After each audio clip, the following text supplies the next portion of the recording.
Hi, everyone. Welcome to Office Hours. If you are watching on YouTube, you can find out more about what we do at officehours.global. First hour is general discussion about media and virtual production. Second hour is usually something we want to spend a little bit more time on. Today, we're going to talk about what we wish someone had told us. So this is really in the video production area, things that we think are important or things that we ran up against. What were things that we wish someone had just explained to us in detail that would have saved us a lot of time. So we're going to do that today. Tomorrow, Nick Jushishin is going to join us, and we're going to experiment with the idea of giving Nick one day a month where Nick's just talking about computer graphics. So Nick is I think it's director of the visual effects and immersive programs at Drexel University, and I've worked with him for a long time. He's a really smart guy. And so the idea is just a general discussion, Q&A with Nick. He'll show you some real time. He can talk about effects. He can do a lot of other things. So we're going to play with that a little bit on one Wednesday a month. And tomorrow will be the first one. Todd Rains, our own Todd Rains, will join us on Thursday to show how he shoots wood turning. And a lot of us have been kind of fascinated with his process. So stay tuned for that. Of course, we have education on Saturday. So stay tuned for that. We don't put that on YouTube. So you have to be here for that. All right, let's go ahead and jump into the questions. Bill, take it away. Our first one comes from you, Alex Lindsay in Nevada, California. What do we think of the Microsoft acquisition of Activision? Yeah, so Microsoft, we talked a little bit about it in the pre-show, but Microsoft has spent $70 billion or is trying to. Obviously, there's lots of regulation, but on Activision. What do we think this all means? Go ahead, John. Yeah, I'm not sure if it's a great acquisition. It's a company that's struggling. They've been failing to release products, but obviously there is a dev team there that they can take advantage of, bolster their Xbox line. But I do think it's going to be a difficult thing to kind of get them in line with Microsoft culture and then start developing products that kind of can complement the existing Xbox line. Yeah, I think it'll be interesting to see. I think it's a pretty big move for Microsoft to get into. I think that they needed to do something to get into the metaverse, get into the gaming process, the platforms. So yeah, go ahead, Rupert. Exactly. I looked at it that way too. It's a step into, it's a way to get some of the virtual market, which is, big business. I saw one report saying it's their biggest acquisition ever. I think it's like 68, 70 billion something, and LinkedIn was 24 or something.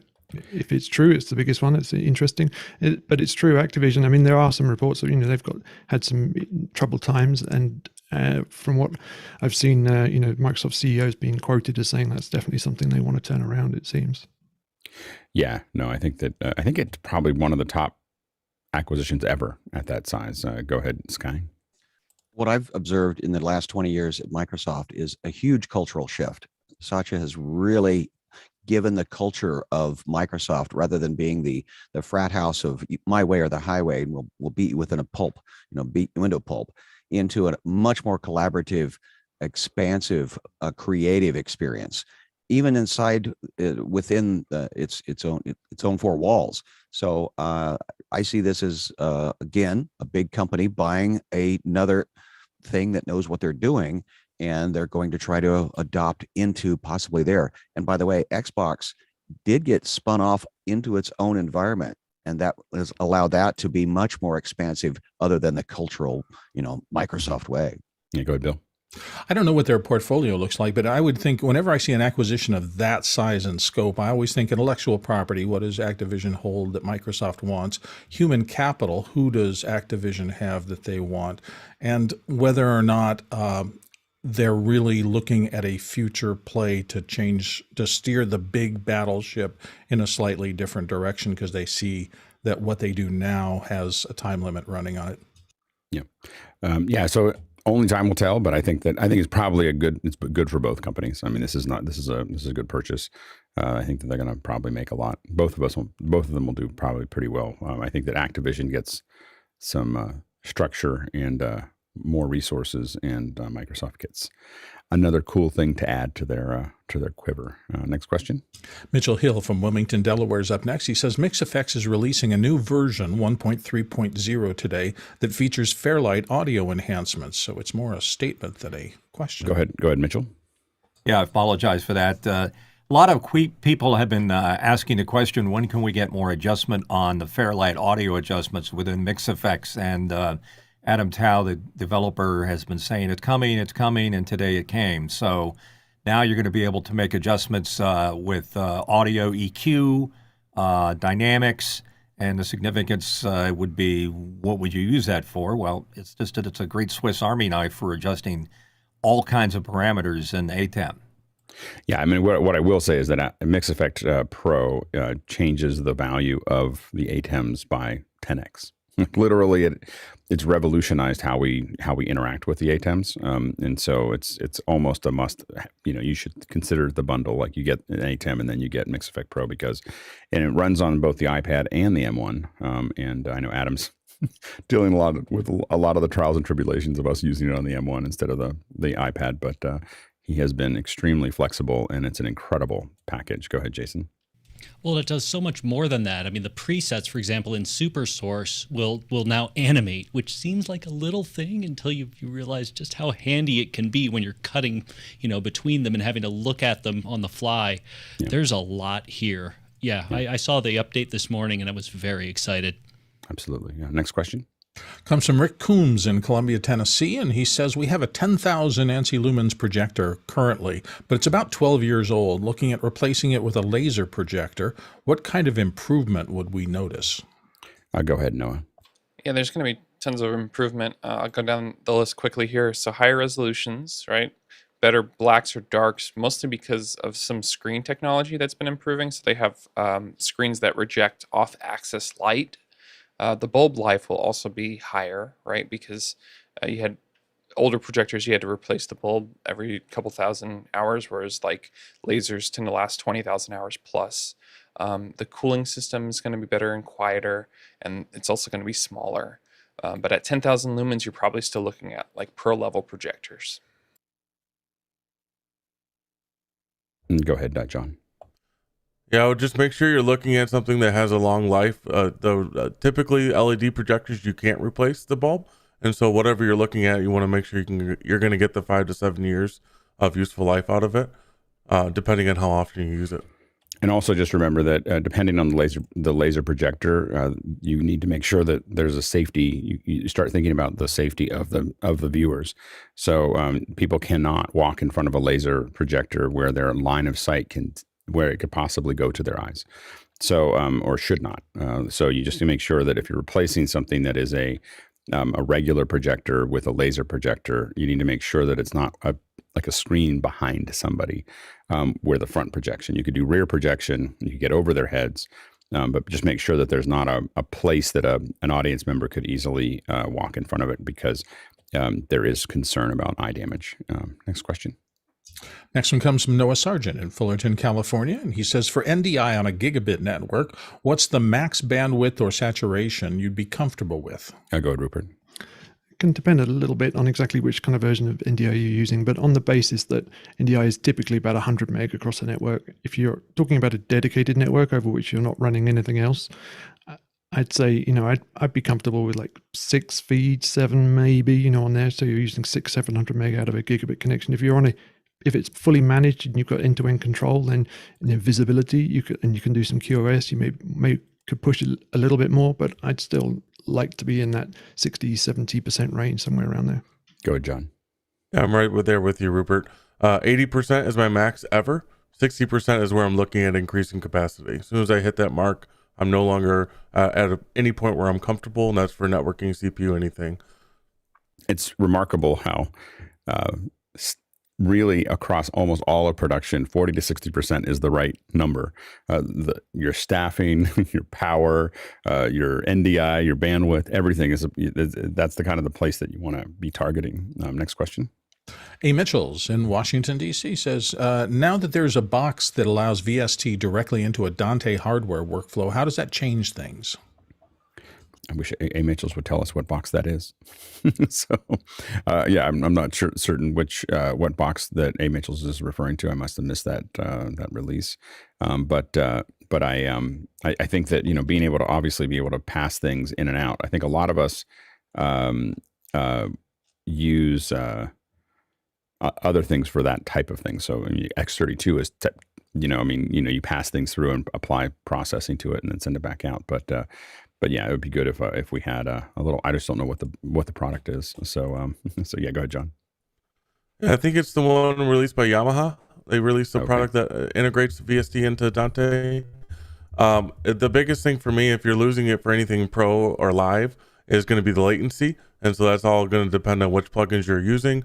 Even when you're using like Wave Sound Grid, there's several plugins that don't really work live, especially if any of the audio is getting back into the performer's ears and not just in front of house where you can kind of compensate for. Yeah, this is the R. Now we're getting, and definitely if you're referring to a product, definitely, especially one that's only been released 22 hours ago, definitely let us know what product you're talking about. But this is the RUIO 16D is the piece, and so it does look like you can apply those VST processors, but I think that we don't necessarily have enough information to dig into it yet. We probably need to test it. Next question. Noah Sargent in Fullerton, California is up next, and he says, what skill do you plan on learning or improving in 2022? Angela? I think my biggest skill that I want to work on is actually working in front of a microphone. All these years I've been working behind, and I want to be on here a little bit more and actually get comfortable with this and being in front of people, because that's a huge part of everything. As much as I like to say that I'm working behind the camera, it's still in front of a camera in a way. So you're going to join us more often? I want to. Excellent. Well, we'd love to have you. So welcome back. It's been a long time. So it's good to see you. Danny? Well, on my end is to learn how to use Zoom OSC and integrate into Zoom ISO, and of course great. Isodora, because there are a couple of potential events are beginning to line up for the rest of this year. So really need to learn them fast. Absolutely. And I think that have you been jumping into the Thursday sessions with Elle? Not since it got changed to 2 p.m. Pacific time. Trying to. Right. They're good. Go ahead, Mitchell. I want to take a deeper dive into Cinema 4D other than just what I've been doing to work within After Effects. I think it's a good investment of time. And the other one might surprise you, Alex, is after a decade, I want to get back into motion. Yeah, it's pretty useful, and I think it'll get more useful as we keep moving forward. Go ahead, Sky. So, Angela, I agree. Being an editor, I sit in a dark room and live other people's lives for 20 years.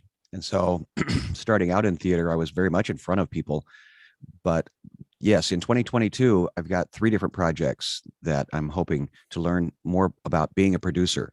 And failing forward in doing that with this community is the OH Space Project, the Madeline in the Kitchen experience, and then the Graham Care film is starting to take some shape after about 4 years. So I'm very excited about producing into those experiences. Next question. Next one comes from Anthony Serenana in Diamond Bar, California, and he says, when purchasing new gear, how long do you keep its original packaging before you decide to throw it out? Do you have a process for determining when you toss it or keep it? Go ahead, Noah. I'm definitely not a big fan of keeping boxes longer than you have to. And so my typical rule of thumb is like when I've tested the gear properly and make sure that I'm not going to return it, or if the return window has closed, that's as soon as I get rid of it. There you go, Rupert.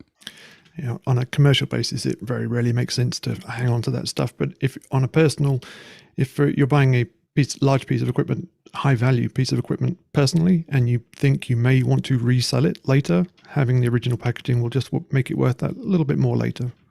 Hey, go ahead, Jason.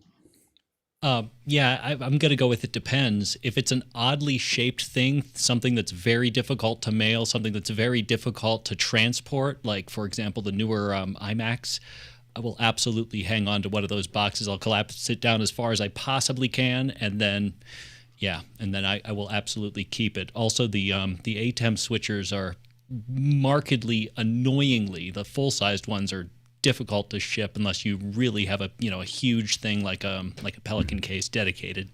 Hey, go ahead, John.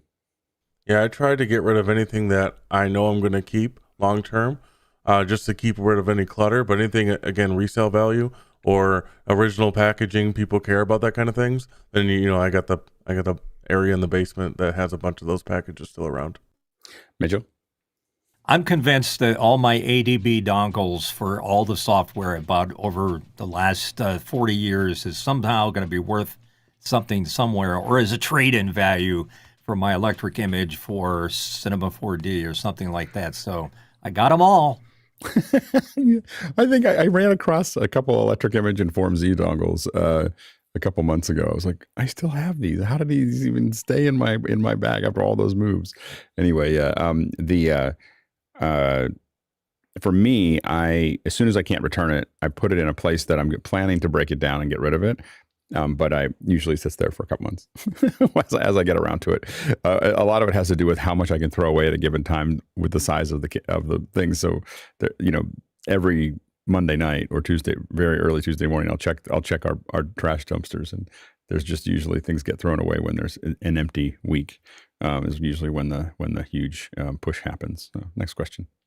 Next question is from Andrew Moyer in Oakville, Ontario, Canada. I'm about to purchase a couple of M1 Mac Minis. I'm looking for suggestions on a Thunderbolt adapter dock to HDMI, Ethernet, and more USB-A connectors. Go ahead, Angela.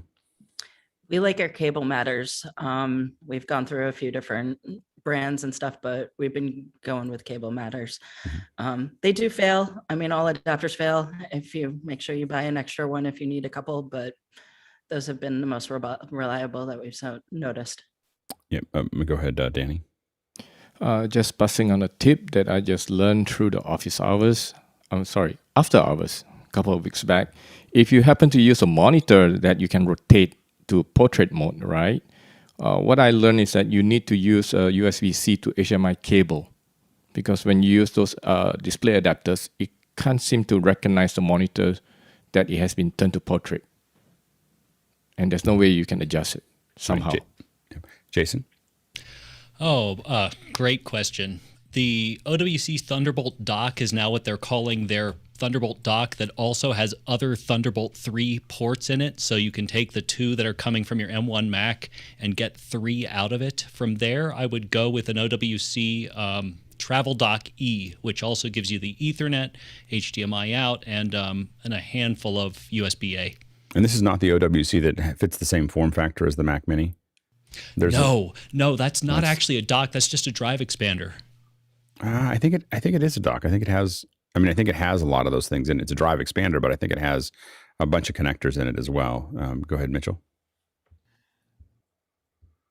I can't hear you, Mitchell. You were just saying about the OWC. It's like the Satechi. Yes, it is a dock also, but I'm a big fan of OWC. Here it is sitting here on my M1. It's got a HDMI plug on it. It's just a rock solid hub and dock, and I'm looking forward to switching my Satechi out for the OWC version. Yeah, I have a Satechi. I have 2 of those for my 2 that I got excited about, but I would have bought an OWC if it had been in existence. The Satechi is good. It's just not incredible, and so it's just, it's fine for $99 or whatever, but I'm probably going to upgrade as well. Next question. Next up is Rupert McRae in Dallas, Texas, here on the panel, and says, if virtual backgrounds were indistinguishable from real backgrounds, would the chances of them being used nefariously be greater? Should Zoom provide notifications to the viewer when the speaker's video is being artificially altered? And go ahead, Jeffrey. The one thing that I've always said was, if they didn't have that blur to that level, if you could actually gradient the blur to a lighter blur, it might work a little bit better. But you still have a lot of factors, a lot of trying to figure out where the hand goes. I was in a meeting where this one guy was trying to show whatever this was, and it just kept blocking out his face. Yeah. It's just it needs to be it needs to do a better job in figuring out what's in the focus point. Yeah, go ahead, Mitchell. Yeah, jello heads. It's just a weird effect around people's heads, and until they can get rid of the artifact. But assuming that they can, I think the question from Rupert is, assuming that they could get rid of it, would that be a problem? So as we go through this answer, not so much about whether it's good now or not, but if they were able to get every little hair and make it look just right, would it be problematic? I think is the You question. are correct. Yes. Yeah. Go ahead, Bill. So My answer takes me back to the 1960s when I read an article, I think it was in Harper's Magazine, called The End of Photography as Proof of Anything. And I think we're at the era where you have the end of video as proof of anything. I think every single image that gets fed to you, you have to look at as the potential for having been manipulated. And you can't really trust, because the level of special effects realism is really approaching that uncanny valley thing. And that's going to fade more and more. Right now, there's still little clues, but for how long? And I think it's a good thing, by the way. Like, I think that us not trusting what we see on its face is very valuable. So I think that this idea that we're going to trust everything that we see as true has been a problem for a long time. This is not, this is like, for instance, okay, I didn't change any pixels, but where I put the camera, who I just decided to interview, what I'm showing you and what the context is, all of those things impact, the truth, quote unquote. And I think it's important for us to have, to say, I get to know from a couple different sources. I have to trust this person. I have to, and it's not something that I see is something that I'm going to trust necessarily. Go ahead, John. Yeah, so I'm actually using the NVIDIA broadcast software, which allows you to control the amount of background blur that you have, as you can see. And so set lightly, it does actually do a pretty decent job of adjusting that. And then you get into background removals, and as long as you are pretty well lit, it can do a pretty good job. So there is definitely some concern about misrepresenting who you are, where you work. That would definitely be nice, even if it's not on display, somewhere within the software that you can kind of know that someone's using an altered background. I mean, I think that oftentimes when we've hired actors, when you first start hiring actors and they send you their headshot, and then they show up, you're like, like what happened there, and so you then learn that you need to have them, take other photos and everything else to make sure that you're there. So it's one of those things that, understanding that you can't trust what you're seeing, I think is actually a pretty useful skill. Go ahead, Angela. Yeah, that was my biggest thing, is that the second Zoom makes it perfect, it's going to be available through so many other different ways, and you could even pipe it into Zoom without Zoom touching it. So having an alert on Zoom doesn't really add anything. So we just have to move forward, just saying, yeah, we may not be where we say we are. We may not trust what we're saying. Yeah, go ahead, Rupert. It's just interesting because Zoom does such a good job, a diligent job of protecting privacy and encryption, and all those things are really important. And we get these other alerts saying, hey, this meeting is being streamed, or it's not, or it tells you all kinds of other things, but not necessarily that the image you're seeing may not be real. And I know you can do it through external pipelines, but I'm just curious, how long Zoom can alter somebody's image and not tell you that they're doing it. Yeah, I'd be surprised unless there's federal legislation. They're not going to add something like that to it because, because there's also the thing that makes people look better. The skin softening and all those other things, and people like that a lot.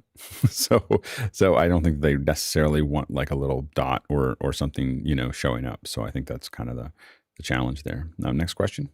Sky Gleason in Seattle, Washington says, Angela, great to see you. What have you seen in the past year in the event world that you are in? Go ahead, Angela. Oh, what have I seen? That's pretty broad. We've done the full gamut of like from virtual to in-person to hybrid and all the mixes. So it's been an interesting world of trying to figure out which one is the appropriate thing for which presentation. But and we've had a whole bunch of shows where they've canceled and they were supposed to be in person and went to virtual.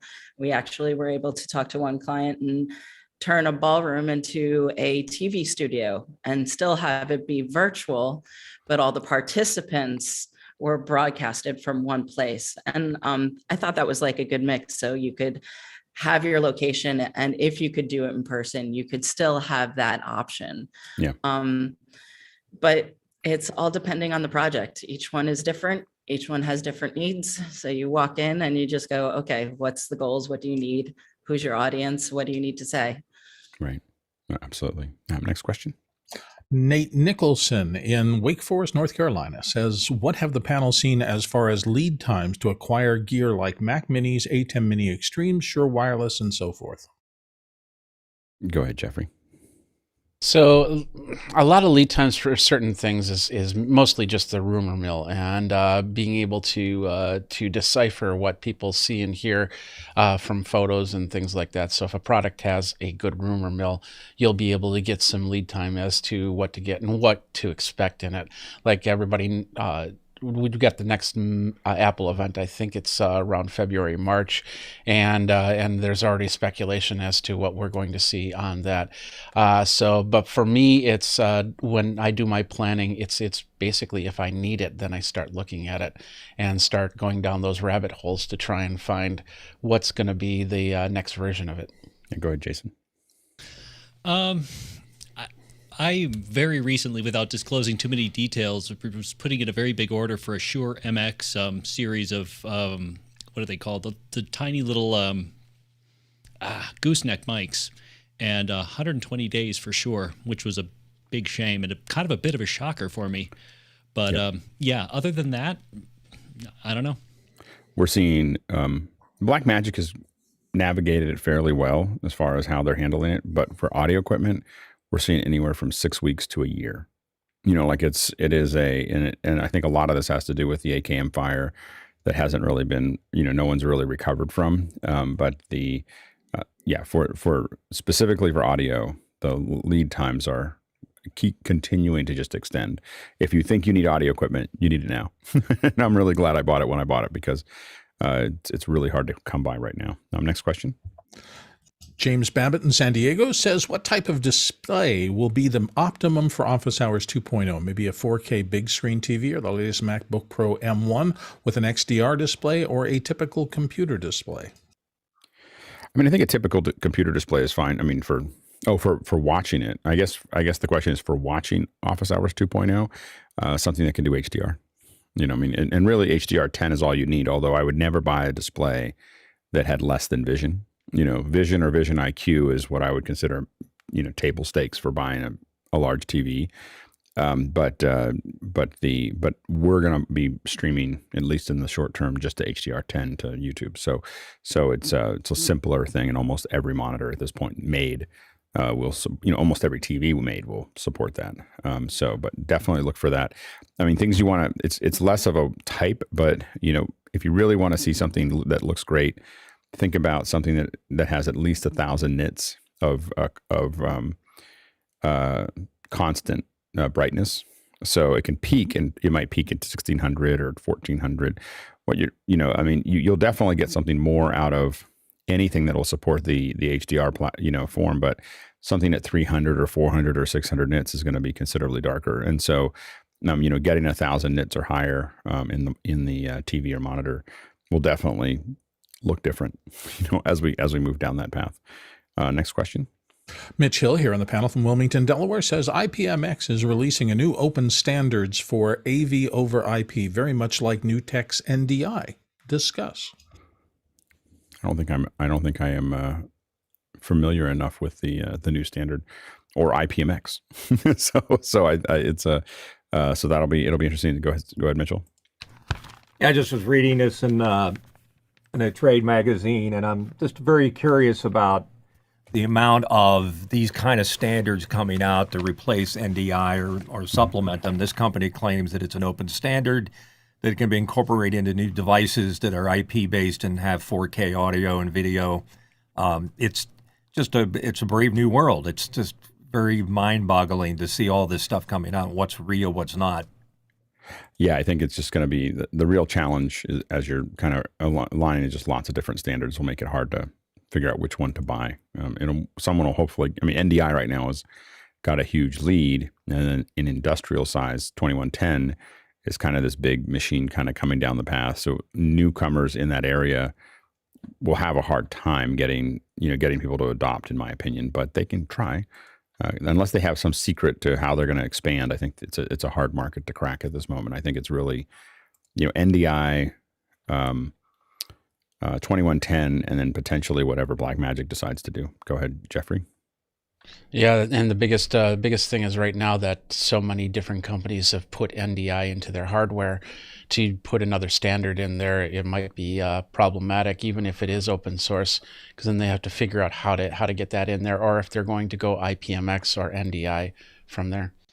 Yeah, I think there's a pretty valid possibility that Blackmagic will go their own way and build their own pipeline. And the reason for that is that I think that they want to move a lot more information between the computers. So they're going to want to pass a lot of information back and forth between cameras and computers and other devices. And working within a standard to try to figure out that would be difficult for them. So I think that I would expect them to do their own standard and then publish that standard and let people use it. But it's going to be what they want to do. That's my guess. Next question. Next one comes from Noah Sargent, Fullerton, California, here on the panel. But he says, what are you looking forward to most in 2022? Go ahead, Rupert. I'm pretty interested to see the fruits of the Zoom liminal acquisition over the course of the year. I think that'll be interesting to see how all that comes out. And for that reason, I'm pretty much looking forward to Zoomtopia. I know it's a little way away just now, but certainly be interesting to see how that evolves, from last year. And for that matter, I'm also looking forward to the Zoom's Work Transformation Summit. That's on Zoom events this week, which would be interesting to see. But just in general, we're into the sort of third year now of, the current times, I guess we could call it. And so I'm interested to see just how other events in general are going to evolve, and particularly the ones who've chosen to go, a digital first route like E3 and so on. And I just think we'll see more of that. So I'm looking forward to seeing that. Yeah, go ahead, Angela. I'm at least hoping that some of our on-location events stay on location, because we have some international events and I can't wait to start traveling again. As much as I like this world and I'm getting used to it, I miss it. I miss traveling so much. Go, Jeffrey. Yeah, I am actually starting to travel again, and that's great. I got a show in March that I'm going to be attending, and of course CES a couple weeks ago. That was great. For me, I have two things, projects that I'm working on. One's going to be a show. One's actually going to be a side project that hopefully will help in the more virtual space. And then, of course, my new show, which is going to be technology based. I've been thinking about since I haven't had much time to really work on it, using Zoom ISO and everything like that. So it's going to be a more drilled approach to technology. And so I'm hoping to get that off the ground in March. Good, Sky. Well, the fun part of this, Noah, is working with you.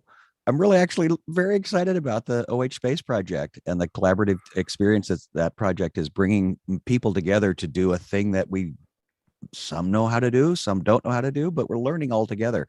And I just, that's what I'm very excited about in this moment. And I also mentioned the other two things I'm excited about. Go ahead, Bill. Divorcing it from all the politics, the pandemic was disruption on global scales that we probably haven't seen in our lifetimes. And disruption means a lot of turmoil, but it also provides, in my thinking, a lot of opportunity. I know the opportunity to be part of office hours and to meet so many new people has actually been a life-enhancing process for me, not one that's been negative about it, which means that how I have to start thinking as we slowly climb out of this, how I can take advantage of some of the new things I've learned, some of the new people I've met, and some of the ways that the world will work differently coming back. I'm glad it wasn't a quick, and I'm not glad it wasn't a quick recovery, because obviously this has been horrible for legions of people around the world, and we're not going to diminish that at all. But there are pockets of chance that we didn't have before. And I think if all of us as individuals pay attention and navigate our way out of this carefully, there will be opportunities that we've never seen before in our lives. And I'm pretty excited about that going forward. So I hope we continue to climb out of this smoothly, consistently, and for the benefit of everybody. But I'm looking forward to taking advantage of some of the things I've learned during it. There you go, Mitchell. I think Bill is spot on, especially the collaborative efforts of office hours in not only making it easier for us to understand what a virtual event is and what the advantages of it and how much of a compromise it is or it is not. I'm just very interested to see that it continues to move forward in a proper direction so that we all adopt it as a new business model, because it's the world we live in. Yeah, I think that the things that I'm kind of interested in are, that I'm tracking, obviously, is growth of office hours. I'm excited about that. But also, where we go with virtual events. I think that there is going to be a lot of really interesting opportunities that we haven't really, we've cracked the ice, but not, the ice is still there. Like it's still there, but it's kind of, you see all the cracks shattered across it. And I think that over the next decade, you're just going to see a lot of things cave in and a lot of things change. And as I've said before, I think that there's a real argument for in-person events because there's an intimate connection for especially small, isolated things like high value partners. There's a reason to take them out to dinner and hang out with them and show them the hardware and everything else.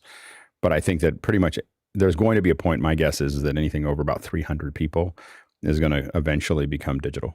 Like that's 300 is about the turn where just no one's special after, when everyone's special, no one is. when you get over about 300 people, I think it just becomes something different where it's not really that special. And I think at that point, the efficiency starts to take over.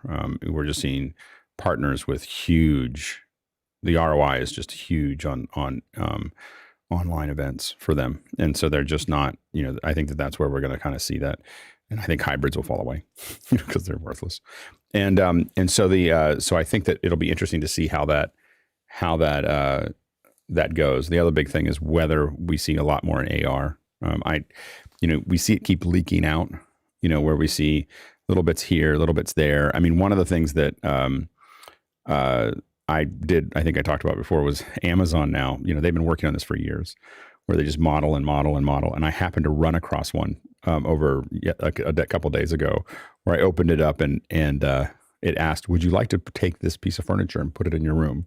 And I was like, sure. And I moved my camera around a little bit, boom, to scale, lit in my room, in my living room. And and that's all, that's going to be something that is not only really fun to do as a user, but a massive opportunity for all of us. And that is why Wednesdays are becoming about CG and about AR and about photogrammetry, is because there is just a huge opportunity rolling down the path that's coming towards us. And we want to make sure we take advantage of it. Next question. Next question comes to us from Kenny Hampton in Greenville, Illinois. He says, does the panel foresee the use of Zoom in politics as a significant component of how candidates reach their voters in future elections?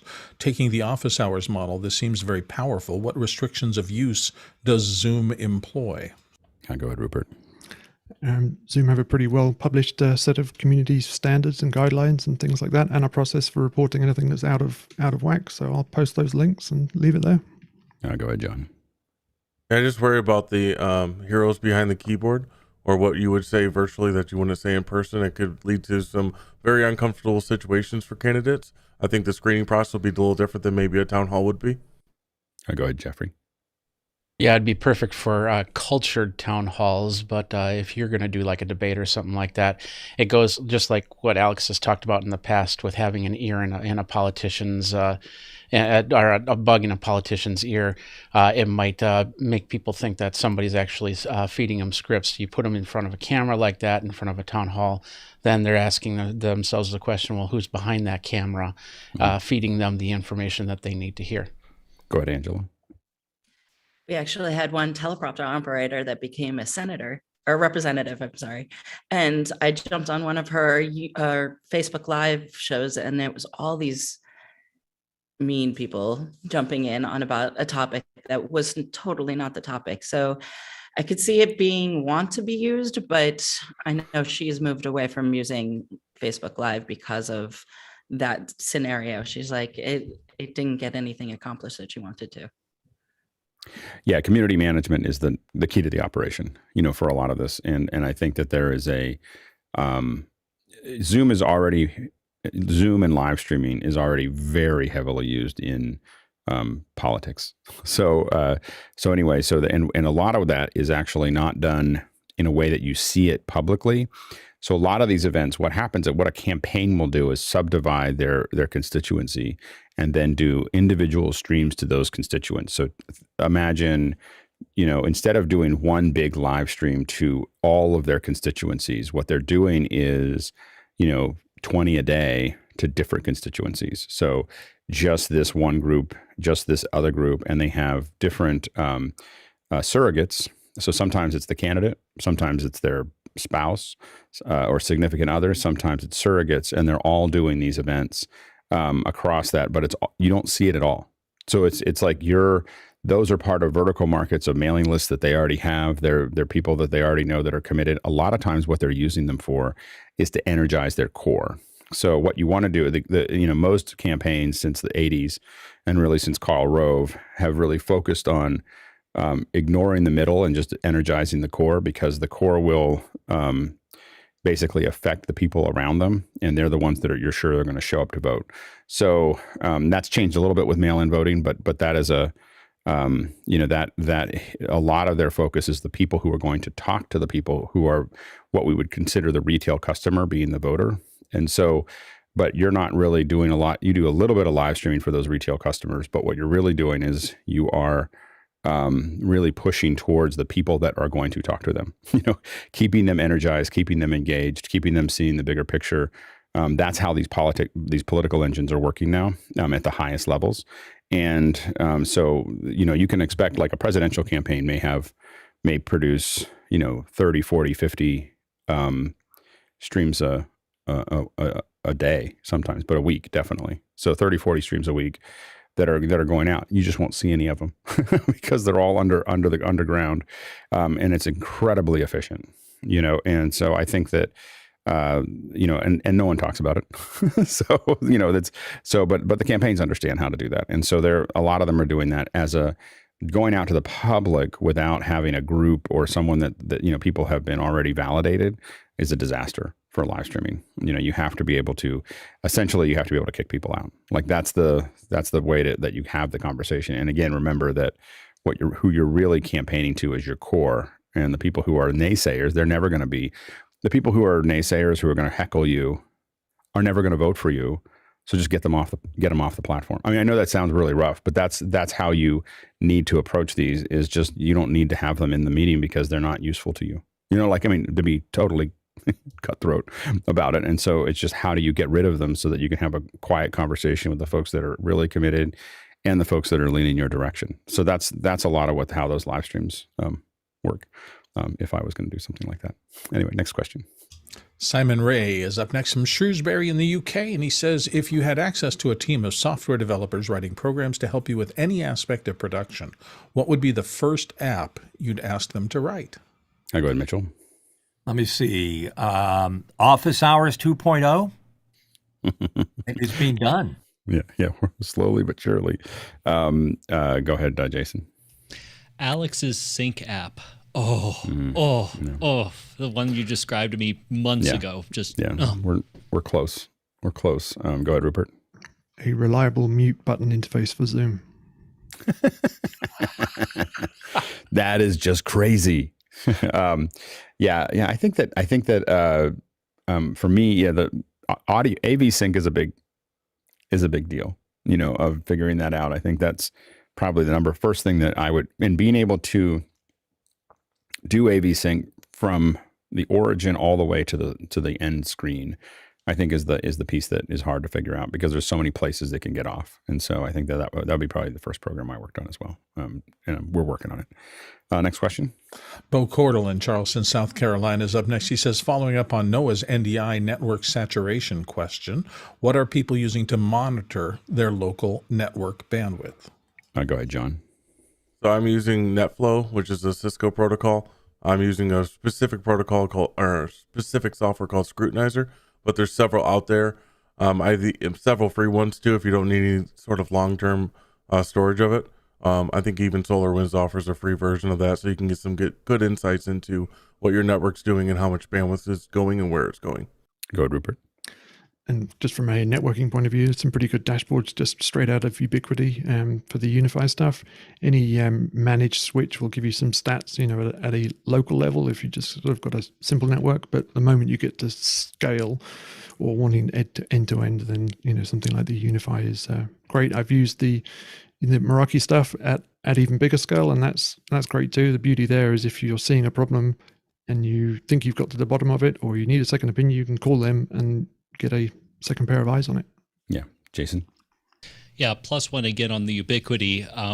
no joke, the high-end rack-mounted Ubiquiti routers can do true transparent or relatively transparent DPI, deep packet inspection, on a throughput live of 3.5 gigabits per second, which is pretty great. Absolutely. Next question. Andre Gnale in Berlin is up next. He says, is there a way to brand the look of a Zoom meeting in any kind? Not piping a meeting into a webinar, but a pure meeting.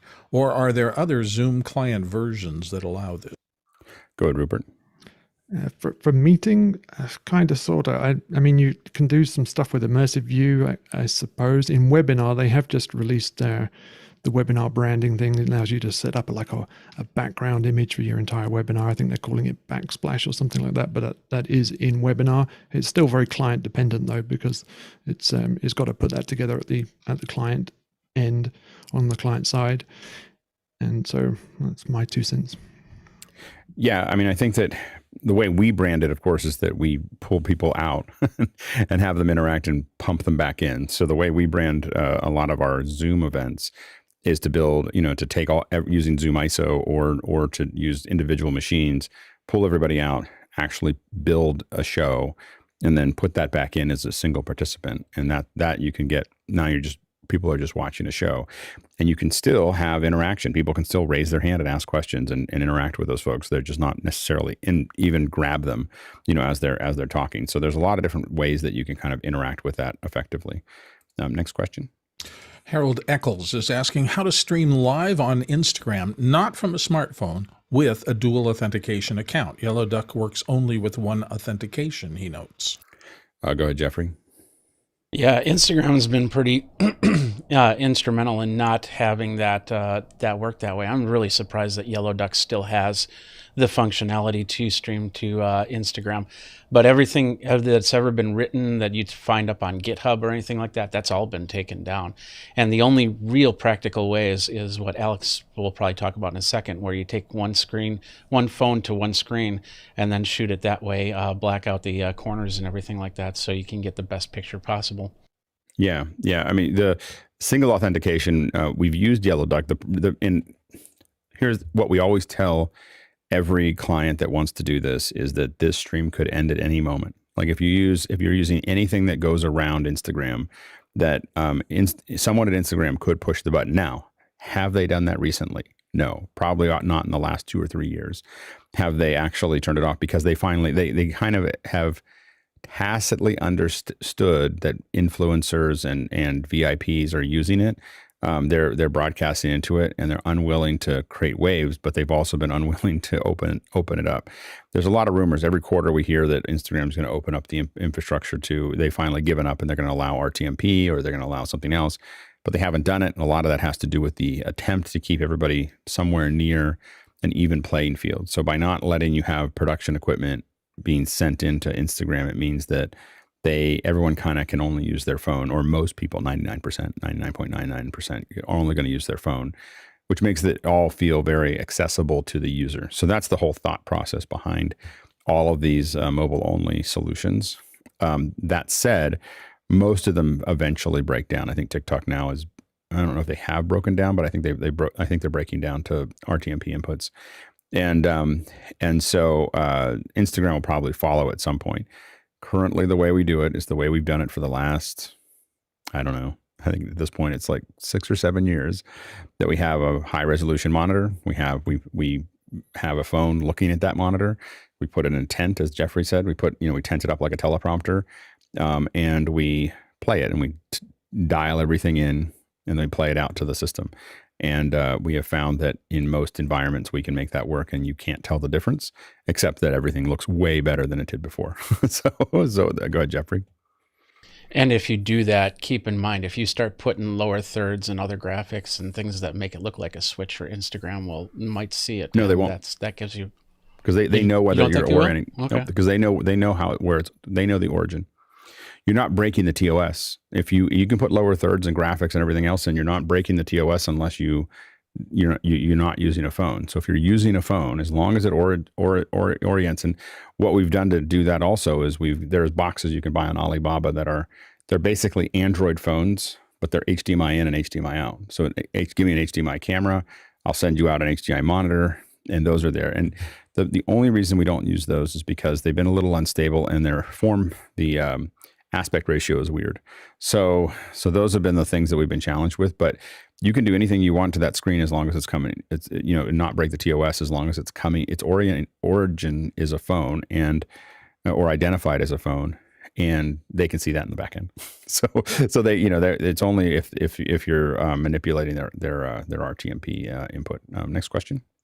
Next question comes from Bo Cordell in Charleston, South Carolina, and it's reference to yesterday's exciting second hour that I think we all really enjoyed. What might office hours non-fungible token or cryptocurrency be or do? Go ahead, John.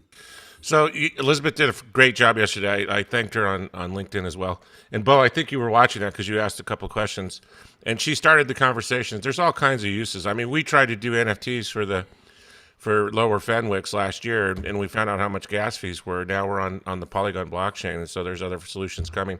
OpenSea still charges 2.5% on any transaction, so there's going to be fees associated with that.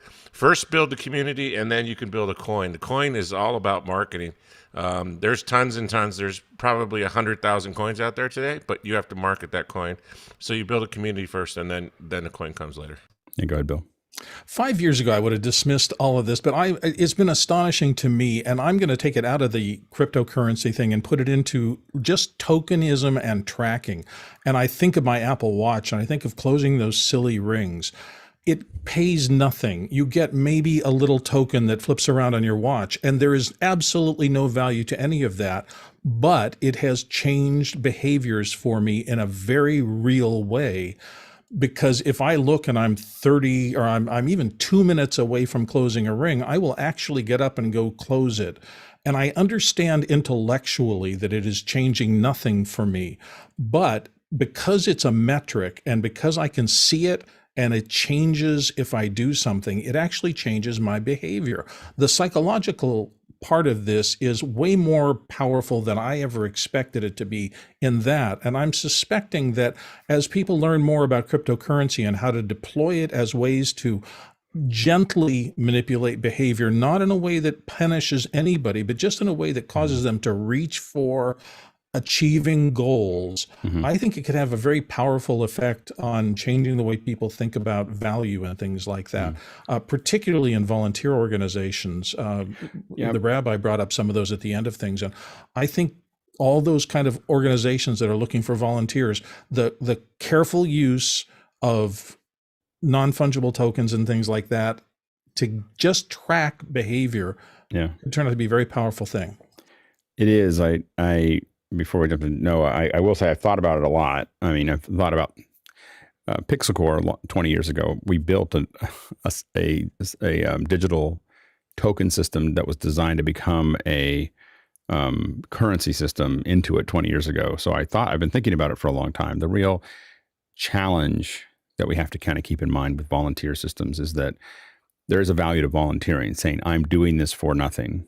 You know, like I am doing this because I'm committed to something, not because I'm getting something out of it. And that's a mentality state that you have to be kind of careful of. The second thing is that when you quantify an output, you give it value, and that people start to track it. You know, it's not, you don't track what matters. You don't measure what matters. What you measure becomes something that matters. You know, like, and so as you start to measure it in there, and the reason we've never turned it on is because I haven't figured there's two problems. One is that social impact, and the other one is inflation and deflation. And so monetary policy, as you've seen if you imagine you're getting, it's one thing to be speculating on Bitcoin. It's another thing to have your living on something that is going up and down by 20%. And I've worked in societies where that is the case, in Zimbabwe and so on and so forth. And so mostly it just became, your money was a lot less the next day. And so I think that we have to be very careful from a social perspective and a community perspective. We're definitely interested in NFTs. We're definitely interested in digging into this and learning from it. But I think we're going to kind of probably put it in some kind of sandbox where we can experiment with it and not have it be the whole thing, because I'm afraid we have to figure it out. And I think that, it's really easy to tear something apart once money gets involved, and NFTs are just another form of money, that we have to be kind of careful of. Go ahead, Noah. Yeah, there's so much to unpack here. The main thing, like As Alex, a note, we'll go a little over. We don't have a lot of questions for the tips, and we've got a couple questions to finish up here. Don't put any more first hour questions in, but we'll jump into the second hour probably 5 or 10 minutes late. Go ahead, Noah. yeah, I was just thinking like the bigger picture stuff and like the bigger concepts, right? The ones that you just mentioned, or like what is the purpose of money, and like how has fiat money traditionally been working, in society and systems, and like what does that look like today? I think that's what the cryptocurrency transition is forcing us to rethink that and like go to first principles on what those actually are. Same with like resource allocation or what have you. But going back to how it works with office hours, I mean, there's it could be used as some sort of gamifying system, right? So that there's some sort of rewards or incentivizing factors, right, that happen within our system. But there's also like clout that could happen, right? So like when you reach a certain level or a certain experience, it's just shown through your portfolio or NFTs or what have you. So, Yeah, Jeffrey. Yeah, and for office hours, I would expect it to be more of a feel-good measure, similar to getting a Green Bay Packers stock. You're a stockholder, but you have one share of a football team, and you have a nice. Do you own part of the Green Bay Packers? Are you an owner? I do not. No, I do not. But some of my cousins do, and they do have a say. But once again, if you get 1 million people saying with one vote, it's really a small voice. Once again, it's feel good having something on the wall. I will definitely put an office hours token up on the wall if I get one through an NFT. Well, and one of the things that I've thought about a lot, so the reason that I was interested in it was not so much to make it something that you could make a living on or anything else, but the way for artists to create to reduce friction between themselves to do work. So the concept there was, this is again a 20-year-old concept, but the idea is that I have to deal with, if I hire someone somewhere, I have to deal with all the things that are required for me to pay them. And it was much harder when we thought about it. The advantage of some version of cryptocurrency or some version of monetary system is that I could theoretically increase my margins by just simply hiring people with an internal monetization. So I do things. Let's say I put up tutorials and you buy them from me with the money that you have within the system. I accumulate that because I've created use within that community. I now have a bunch of stuff. I need a 3D model, or I need a picture of this, or I need a whatever. And I start just buying it out into the group. It's not there to buy food or rent. It's there to buy things that I might be experimenting with. I might want to build a demo reel. I might want to do a test for a client. I might want to do all these things that would normally cost me money can now just cost me this internal monetary system. So I'm not using it for as much serious things as I am using it to do it. Now you could do something where you bid to a client that I'm going to do X, Y, and Z for this much money, and then you pay for it internally into the system. You get all those services done for those points. And you come back to the client and you make 90% margin. So there's a way to convert it back to cash, but not directly. And then the other thing that I've been very interested in is the idea of half-lives. So that and this is something NFT I don't know how to do right now, but basically I spend a lot of time reading about monetary policy and there's or listening to monetary policy, but there's an idea that you could keep currency current by actually having it required to be transferred at certain times. So it has a half-life that it basically means that you can't save it forever. So when it goes in, you have a certain amount of time to spend it, and so then that makes it certain that it's going to be current, and not become a lake with algae. So it's those are a lot of things that I've been thinking about related to this. I do think we'll end up doing something, and I do think we're probably going to experiment with it, but I want to warn everybody that they will be experiments because I've spent enough time thinking about it that I am very concerned about the social implications of it, that I, will step towards it very, very, very gingerly, because we have a good thing going right now and we could ruin it pretty quickly by adding money. We are adding money. I mean, we're getting more support and we're doing other things and everything else, but we start trying to figure out how to quantize everything before we're ready. We could do a lot of damage. And so we're just kind of trying to figure it all out. Next question. Noah Sargent has the next one up from Fullerton, California. He says, is anyone planning a physical move in 2022? If so, where and why? Looks like nobody. Everybody's situated. No one's moving anywhere. Go ahead, Bill. Well, I'll talk about it because I just did it. I mean, I've only been here about 3 months, and it was an interesting process of uprooting during late pandemic times. I found that it was less disruptive than I had expected, but I moved about 3.5 years before that. And before that, I was in the same house for 18.5 years. So the one thing that it truly did was make me reassess all the stuff that I had just had laying around. And as a forced clean up your life process, I think it was very valuable. And I'm kind of happy to be in a lighter footprint world now and having really done some hard assessment, not just keeping things because I'd always kept them. Right. Noah? Yeah, I felt like when I was younger, I would move a bunch, and then the older I got, the less I'm starting to move. But I did move last summer, and it was the first time I moved in about 4 years. And the accumulation of stuff with my business, with being married and have kitchen stuff and garage stuff now, and all those things, like you just have so much stuff that you didn't realize you had, and then like having to do trailer loads back and forth. So I was just kind of curious to see what everybody else was doing. You go ahead, Mitchell. I don't know if I'm allowed to answer the negative on this question because I used to live in a world where it took millions of dollars of equipment, thousands of square feet, and hundreds of people. And now it's just me in my condo with my very comfortable studio set up exactly the way I want things. I like it. I like selling the inventory between my ears and not having to move it somewhere else. Yeah, absolutely. Angela? It's very funny because I've lived moving a lot kind of lifestyle and had a very small footprint up until August 2019, where we closed on our first house. And it's like 3 times the amount of square footage that we've ever had. So now all of a sudden my life has gone from this tiny little bubble to like, oh my God, how are we ever going to move out of this place?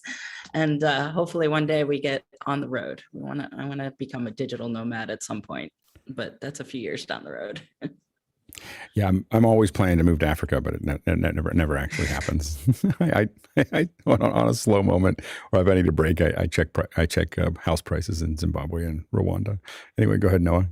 There must be a term for like filling up a space or filling up a shelf, because like inherently I feel like if there's an empty shelf or an empty space, like it gets filled with something. You just don't have to deal with it. Like we finally had to really have a conversation that half of my garage is full of things that have been in boxes literally since when we left Petaluma in 2014.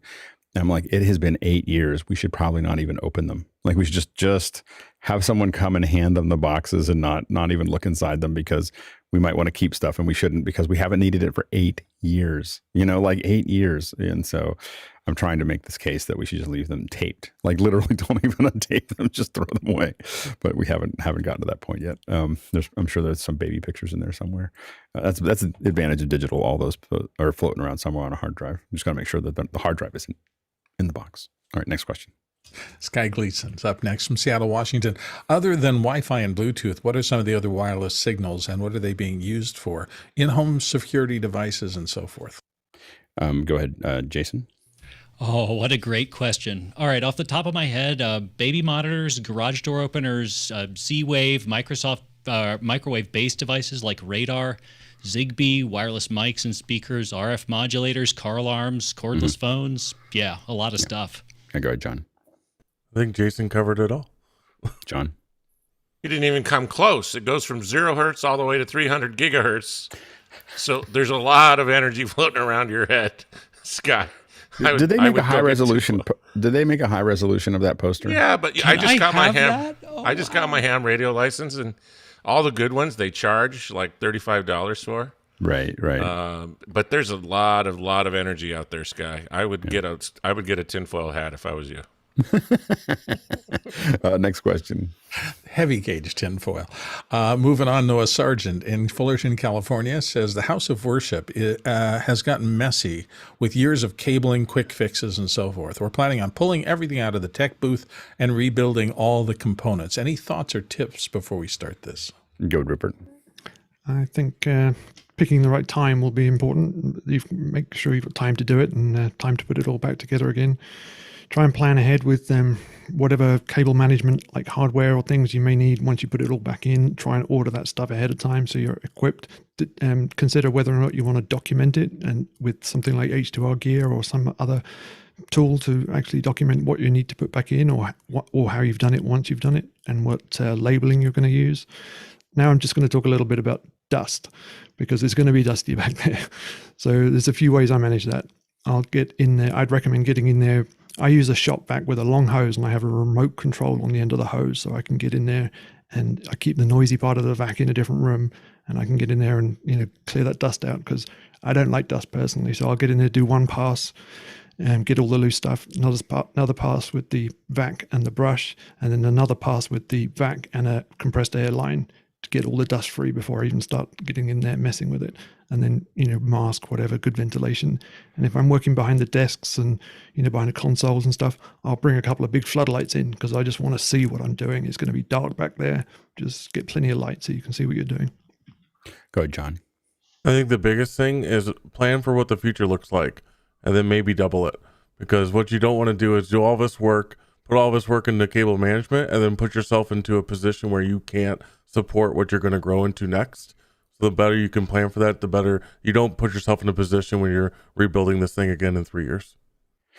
Yeah, I agree. And I would, making sure you have the budget to make the change, making sure that you have the time to make the change, and then deep planning, just making sure that there's a wiring, like with my office, I started designing it all. And then I was like, I need to back up, because this is more expensive than I thought. This is going to be more complicated. I don't know where this is.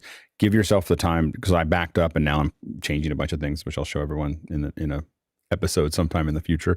But I kind of backed up and kind of was like, I got to rearrange this, because I'm not going down a path that's sustainable or that will keep on going. Also, as you plan it, definitely plan for space. We'll talk about this in tips in the next hour, but plan for space behind the tables. That's like the number one thing that we see when people have done this a couple times, is there's 24 inches behind at least 24 inches behind the rack that you can get to. Next question. John Snyder in Reno, Nevada says, when planning for a change up to your personal studio or recording space, what's your strategy? Yeah, go ahead, Rupert. Very similar, really. Timing, budget, but and then quite often, if it's your personal space, do you need to remain operational in the meantime? Do you need to switch to a Studio B, or how are you going to do it? Or, how are you going to meet your commitments while the project's in progress? Yeah, absolutely. Next question. Tyler Roberts in Chambersburg says, is there a way to create a second set of breakout rooms while people are in breakout rooms in Zoom? I'm doing an event where they want to shuffle people through breakout rooms every few minutes. Go ahead, Rupert. I don't believe so. At Zoom were trying to make some changes here recently, where you'd be allowed to, you'd be able to reconfigure breakout rooms. Once they're established, you could add and remove, but they pulled that feature. So I guess maybe there were some problems with it, and hopefully it'll come back around in a upcoming release. So I'd just say kind of watch out for the new features there from Zoom. Yeah, the SDK is the way to do that. The API and the current vanilla version is probably not. If you look at class.com, whether you agree with class.com or not, as far as their validity, they are using the SDK to start being able to move people in and out of rooms and automatically. And so on their side, they're making all of that happen. You can do it like you see with us here. If you force identifiers on every person in the API, you can now grab them and move them around. You just have to get them out of the main room. The main room, you don't have that access. And once you get them out of the main room, you can keep moving them around in the back end. But what you're really looking for as you scale, and it'll be the most expensive solution, is, from a development perspective, is the SDK. We'll let you now. These are when I say that, the SDK as of the last 2 weeks. So, and I expect to see the SDK get a lot better over the next. That's why a lot of us are really liminal. Becoming part of Zoom is why a lot of us have become extremely bullish about virtual events, like that they're the future. Because with that team inside of Zoom events, the level of control we're going to have is going to far outstrip anything we could do in the physical world within 12 months. And there's not going to be no one's going to go back. Like when you can do the kind of things where you can say, I have 1,500 people, I will now break them into rooms of 5. I'll bring them back into 200 rooms of 200. I'll send them back and make it 1,500 again. And I can do that all with a push button. and for them it's a smooth experience. When you start doing that, you're not gonna, the idea of making them walk from room to room is gonna seem quaint. Anyway, so let's go ahead and jump into the second hour. So we're now going to change subjects to talk about tips and tricks. So if you have tips and tricks in the panel, go ahead and raise them. This is kind of a general subject, but people have asked this a couple different times, like, what do you wish people knew about production or video production specifically? But I'm thinking technical terms mostly, but what are the most important things that people should walk away with of going, oh yeah, like things that you wouldn't think of when you got into it that became the thing that you worry about the most, or things that you think about a lot. So we have an open discussion here for some of the panelists to open that up, and then we'll jump to questions. Go ahead, Jason. One of the things that I found most useful early on and didn't realize it until years afterwards was that I would start a list, and I'd be planning things like, oh, okay, gotta plan this, I'm going to get everything right. And what I realized was my planning really needs to stop about 2 weeks before the event, depending upon the size of the event, sometimes 4 weeks before the event. And then after that, I'm locked. And I'm basically planning for the next event and for the next fix. And that has been very, very useful to me in production and in jobs large and small. Yeah, there's really an issue where you get good ideas. In any production, you're going to see things that you could have done. You're going to see things that you should have done. You're going to see possibilities. The mistake that a lot of us make is adding them while we're in production. You can add a couple of them, but you have to be very careful of, oh, I can add this and this and this. You don't know how they interact with each other yet. And so if you add too many good ideas, like, we joke that, something's going to be choked by good ideas, because there's lots of good ideas. And so a lot of times we write those down, we keep track of them all. We're like, the next event is going to be much better because we're going to do this, this, and this, but it's not going to be this event, And so go ahead, Angela. One thing I always have to focus on is where we're going to be editing, or how much time do we have editing, and that balance between how much you shoot and how much time the editor has. Because we do a lot of quick turnarounds where we're shooting the welcome gala and airing it the next day as an opener. So it's always like keeping in mind of your questions. And always, if I find somebody that has a great line, I have them repeat it at the end, so I can just tell the editor, skip to the end, use the last cut, and move on. Yeah, we've worked on one conference where the editors are all sitting there and they're recutting everything, for post-production. And there's someone sitting in the room and they have a timed editor, and they're sitting there putting in the notes. This needs to be taken out. This needs to be taken out during the show. Like while they're talking live, they're putting those notes in. Those notes come out as a list, that are on the back end. The editor, when they open up the file, they just go into the thing and say, I got this list, and it gives them, these are all the edits that we need you to do. But that is and that's how you do fast turns, like really fast turns, is the editor doesn't have to think about it. Someone else thought about it in real time. Now they might have to, the editor's going to massage that and find a couple other things to fix and everything else. But the key things that people say we have to get rid of, or we have to add, or whatever, are things that can be done relatively quickly. But yeah, to your point, and we'll talk about it over and over again. My quote that I used to have on my wall at my office was from General Omar Bradley. And I've said this 1,000 times, but it's always worth saying, which is, amateurs talk about strategy, professionals talk about logistics, and we just have to remember that every production is logistics, and logistics are the thing. Go ahead, Mitchell. Yeah, it's a huge source of frustration for me when I get to talk to a millennial group that's doing well in the business, and I sit down with them and tell them, okay, here's the deal, guys. It's very simple to be successful in your business, but it's very hard to continue this. Excuse me, it's the other way around. It's very easy to be successful, but it's hard to keep that success. And you have to pay attention to those details in order to move forward. But I always know that I'm speaking to a wall when I get to that point. Yep. Because I was successful easily, but in the long run, I had to learn to deal with success after the fact. That's a tough one. Yeah, go ahead, Bill. My big learning and it took my wife training me to this, and she was absolutely right, is that human relationships always trump things. In 100% of my experience, if I had a mixer and it went bad, what I needed was a human being at the rental house or someplace else, or a friend who would drop everything and run me the piece that I needed to get it done. That no matter how much planning I did, and you should do planning and you should pay attention to your equipment and all the rest of that, but when push comes to shove, what's going to get you to the next level isn't a what, it's always a who.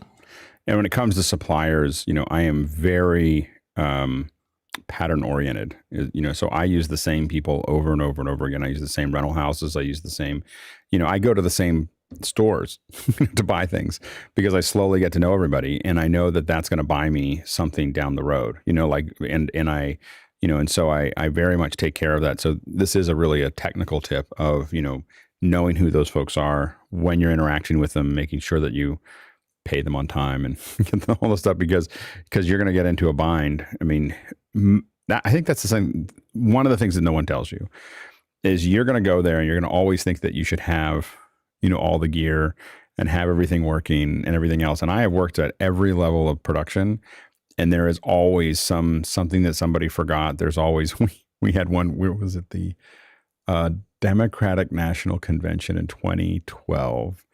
We streamed both the RNC and DNC, and the I needed to get a cable, and I went to Guitar Center, and I said I was asking for an XLR cable, and they were like, "Oh, we're out of XLR cables." I was like, "You're Guitar Center. How are you out of XLR Center?" And he goes, "CNN lost a truck, or a truck didn't make it, or someone didn't pack it right, or whatever. They sent someone over to buy all of the cables." Like all of them. Like, don't try to figure it out, just buy them all, and that kind of stuff happens all the time, like that people just, there's some kind of, and it's usually not that big where they clear out Guitar Center, but there is a lot of things where we used to joke that we were going to make what we called a techo truck. This was like one of our business plans, a techo truck that went to like the Super Bowl and went to conventions and went to other things. And all it had was all the little nibbly things that everyone's always forgetting, with two people that can solder and build like custom cables and everything else, and then just charge 10x. We just make money. Like it would just print money at one of these locations, because as soon as you get a bunch of media people together. So don't feel like, number one is don't feel like it's just you, it's everybody. Obviously it gets better. If you do the same thing over and over and over again, it gets better, and you learn to build bigger and bigger crikey cases. So the cases start at 1510, then become a 1650, then become a case, then become a truck. Like literally, I've worked on projects where there is a 18-foot box truck that is extras. Like it's just the things we didn't know we might need. And so that is knowing that you have to make adjustments on the ground is something that's really important. Go ahead, Noah. Yeah, really powerful stuff there for sure. I think for me, knowing that I didn't need to know everything at once, like I feel like in the beginning, it was like all this knowledge and all this intimidation of all these things that I needed to know. So to not get overwhelmed by like all the things that I want to learn, but to just learn something new every day and to slowly make that pace happen for, my career. Secondly is like not everyone is worth the energy, right? Whether that's a client that I'm pursuing or even employees that I've hired. People just have different mindsets and different thoughts. So just because we don't jive in the workplace doesn't mean we can't still be friends or have outside stuff, but like there's some people that you can waste a lot of energy and time on. And then you do finally, not want to be that person. Yeah. They tend to be kind of high maintenance. So yeah. And then finally, just keeping your cool is one of the most valuable things. Like in stressful situations and live environments, right. It's a hard thing to practice, but it's worth getting good at. Yeah, absolutely. Yeah, go ahead, Sky. I've been really pondering this concept of time, quality, and money. And it used to be the joke that you would see at the gas station, right? Choose two. But I realized that's kind of the foundation elements. You got to have all three of those. And the real secret is they're never equal. You're always going to run out of time. You're not going to have enough money or the quality expectation. And so to that end, I'm really currently pondering this. What is the end in the beginning, middle, end of an event or a story? Know your ending, know when that's out. And the last tip is, what is the deliverable? Because that will make decisions on how you capture things, and it'll answer a lot of the problems. Is, oh yeah, this is only going to be a 320 thing that's only going to be seen once by 6 people.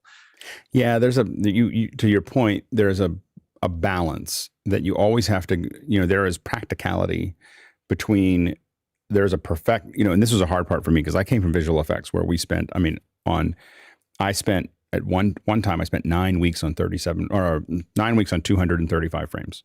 9 weeks on 235 frames, a little less than 10 seconds was 9 weeks of my life, and so we're used to like dealing with every little detail. Live doesn't allow you to do that. There you go. Like you don't, and context. And see, you can destabilize your event by trying to make it perfect. So by trying to go to the nth degree, trying to do the things you were doing in post and go, well, these live people, this is the one thing that I really learned is coming from post. Yep. I thought these live people don't know what they're doing and I'm going to show them. And very quickly I learned that was not the case, that there's, now I will say in some places, post folks like me will add more quality because we've decided that we really want it to be a certain way. Like, live people will look at me sideways when I won't use a 2/3 inch chip. Like I just won't use them. Like I won't use a standard broadcast camera unless you force it down my throat.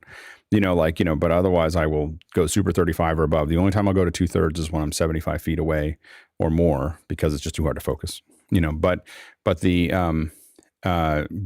so we push for those kinds of things because we come from post. But I think that that you have to look at what is the practical way of getting this done? What is the most stable, especially doing live, what is the most stable way to get it done? So there may be things that you could do, but you won't do them. It's not that it won't work. It won't work, but it won't work all the time. like you go, and that's the thing that we, have to kind of keep thinking about. And that's you mentioned the word context it's a camera, but in what context? And also the ROI. Mm-hmm. You're making a feature film. They're going to invest that much money into that 10 seconds of the experience because their money is going to be coming back on the back end. Mm-hmm. So but we also do a lot of preloading for live production that you and I would bring to that. I think that was the other thing is that I realized how much we have to talk to clients about, like you have to be ready ahead of time. Like we don't get to figure this out when we get there. Like what I will say is there's such a want when people get into events is like, oh, we'll get there and figure it out. No, we want to have that conversation like right now. And here's the thing is you want to have the hard conversations that makes everybody uncomfortable 2 weeks before, 3 weeks before the event, because they'll get over it by the time you get to the event. And then the event will be great. And they'll be like, that was great. Because they'll forget the 3 weeks ago that you had this horrible conversation about the bandwidth or whatever. Well, but Angela? The client, sorry. This guy trying to take my time. I see how it is. No, but to Bill's point, it's totally people. It's you feed a crew right, you treat them well, you smile, you greet them with a good morning, and they bend over backwards. It is so imperative and so crazy that so many production companies or clients can be so mean. I had a client turn to me and said, you should never let your client see you eat. And there was like a quick turnaround for a meal. And I was like, how? This is a live event. There's a table of food right there. We need to eat. You're going to eat, feed us. It's all these little things. And if you have a crew that is happy, they will get over every complication. And there's always going to be one or two. Yeah. I remember reading somewhere that I never dropped was, people, they don't want to be around you because of how they feel about you. They want to be around you because how they feel about themselves when they're with you. And the best producers understand that they will make you feel great. In fact, my best producers will make you, even if they've decided they're never hiring you again, they'll still make you feel great the entire time during the event, and then they just won't call back. so that's the they don't give you any sense. Like the best producers will give you no sense of how things are going, how you're doing, other than what trajectory changes they need for the event. They'll make everybody feel great all the time. And that it's disconnected from how they feel, from that process. Let's go to the next question. Next one comes from Todd Rains in Allen, Texas. And he says, what recommendations do you have for cleaning cameras and lenses? I go ahead, Jason. Wow, so many things. First things first, as someone who's probably shot nearly 1,000 professional DJ shows, if your lenses and your cameras are anywhere near a fog machine, if they even get a whiff of a fog machine, clean them twice. And also and specifically oil-based, not CO2. Yes, specifically oil-based. Of course, yeah, dry ice isn't going to mess with anything at all. But yeah, that will gunk up your lenses and your gear faster than you can imagine. And also before and after every gig, when you have flat, even lighting, and don't be really aggressive on the lenses. You will destroy the coatings. Go ahead, Bill. I've never met a growing company in AV that doesn't have packing lists and maintenance schedules. I just think it's one of the things that is required. If you take your business seriously, you're going to take your equipment seriously. And so maintenance schedules, which means that this is how often I'm going to look at my battery array and determine whether any of them are aging and maybe a problem later, as opposed to just waiting until you get on set to find out that set of cells has gone bad on you. It's just part of the business. Yeah, for cameras and lenses specifically, one of the things that you want to do is the number one thing is caps and putting them on and putting your lenses on quickly. So generally on my team, if you're working as a camera op and you in the time between when you swap lenses is more than 5 seconds, I'm gonna probably bring it up. 10 seconds is the very outer range, and in that I want to do it in a relatively clean environment. Of where I do it, it reduces almost all the issues that you have. If the back of that lens, like when I do it, I have my cap, I have it where I'm going to put it, I have I have all the things there, and I go click, click, click, click, click, click, click, and the lens is on. And that way 5 seconds in the dark. Yeah, and so it's like boom, boom, boom, boom. But I plan it, and I know where I'm going to go with the lens and where I'm going to go with the caps before I start taking things apart. Always keeping a cap on the front. Or at least you can put a UV filter in there. You can put whatever you want to put, a UV filter, an ND or a clear piece of glass. When we're doing really high end things, we tend to take those off because we're not like, why pay $20,000 for a lens and then put a $100 piece of glass on the front? Doesn't make as much sense. So we might take those off at the very end, but we keep those on. We try to keep those on all the time. Otherwise. Because that'll keep the dust off of it. When clearing dust, the first thing to use is air. You don't want to rub any. If you've got a hard particulate on your lenses, you'll scratch it. So what you want to do is you want to blow it out with air first, and you get those little things that look like little rockets, and you can kind of blow things out and clear them out. Or sometimes little like low powered vacuums can be used for that to pull it out of a camera. And then the cameras have their own dedicated sensor cleaning, and that's what you want to use. Don't try to rub anything. Don't try to rub the sensor. There is a dedicated squeegee process with alcohol and everything else, and that's not alcohol. It's some kind of it's a chemical that we've used in the past. I don't know what it is. It's not alcohol, but there's a sensor cleaning system that you want to use. Go, Bill. Yeah, I was just going to double check. In terms of lenses, I got a real big wow moment when at NAB in the old days, Canon used to set up a lens service shop above Central Hall, and you take your lenses from your cameras. And I remember the first time I ever did that, the report came back and he said, well, your mount is 0.02% out of true. It's still not going to affect your results, but just keep your eye on that. And I suddenly realized that even the act of adding and subtracting lenses, particularly long lenses, can have a deformation effect on cameras, and they can track that. And so I started thinking of these things as truly precision instruments, and I started really changing my way of dealing with them. Now, sometimes, you have to get the production done, and let's say a combat photographer is not going to be able to be incredibly precise, and they can fix a lot of things. But it just got me thinking about the fact that these are not casual devices. Right. Spending a couple $1,000s for a lens, it is worth taking extreme care with. The other thing to know is that if you're swapping lenses, something that's different between still and video lenses is what we call back focus.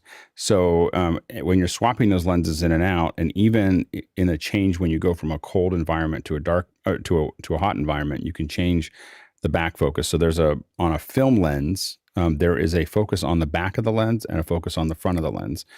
Still cameras don't matter because you don't have to stay focused.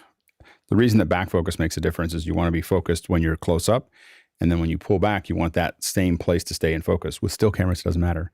It does if you're using still lenses on it. And remember that if you're using still lenses on a video camera, you won't have back focus.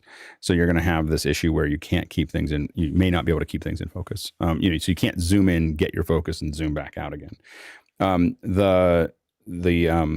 The way we handle that, or the way you can handle, is you have to have a set distance. So typically it's 10 feet that you have a focus chart. You set the front focus to that 10 feet, so the lines on it. Then you focus with the back. So you get it into focus in the back, and then you start moving it in and out to test it to make sure that you can zoom in and out and everything's staying in focus. And then there's usually a little lock. You can lock it there. And so you have to remember, a lot of people forget. They can't figure out why things are going in and out of focus because they're swapping cameras, and all that stuff needs to be adjusted. Next question. Todd Rains in Allen, Texas, up next. He says, I seem to be transferring video files a lot. Is this everyone's experience? And if so, any tips? Fast drives. Fast drives, fast cables. Go ahead, Bill.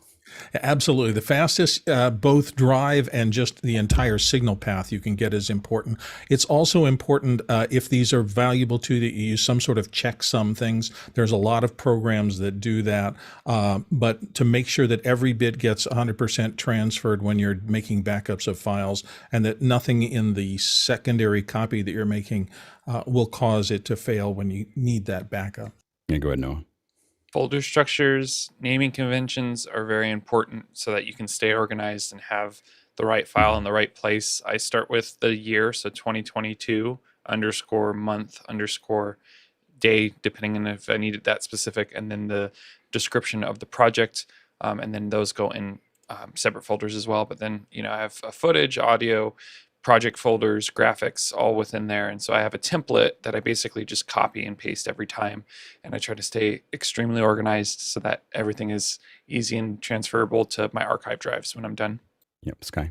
Yes, please. Noah, you just, I can't agree with you louder and or take up Angela's time, but the organization of where is that file is what us poor little editors do. And especially when the producer comes in and goes, well, I knew we shot it. And it's like, okay, you show it to me and I'll put it in your piece.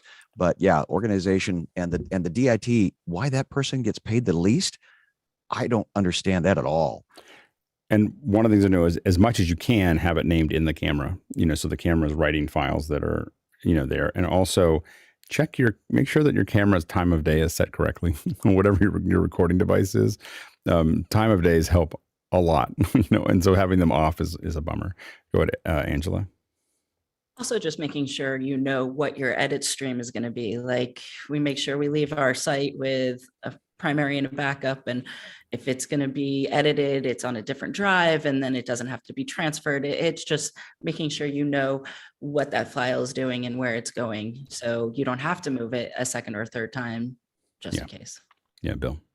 Amplifying what Sky said, I was shocked when I got into Final Cut 10 because it is very good at handling metadata.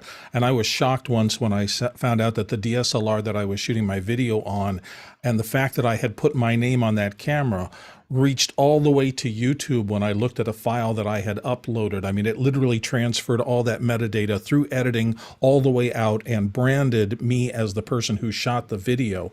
And it woke me up to the fact that you're not just transferring video files often, you're translating a lot of very useful data. And if you don't understand that metadata pass-along process, not only can you're losing value because it can be very powerful, but you're also potentially getting in trouble, because if you rent a camera and somebody else's camera somebody else has their name on that, and you shoot your work and you go and you want to protect it later, well, it could have Bob Smith, who was the guy who rented the camera before you. So understanding that whole process of pass along metadata became something I paid a lot more attention to after that. Yeah, for fast turns, one of the other things that we looked at was recording either to drive, like we can actually record to the drive while we're in the production, so that it ends up somewhere we can edit it.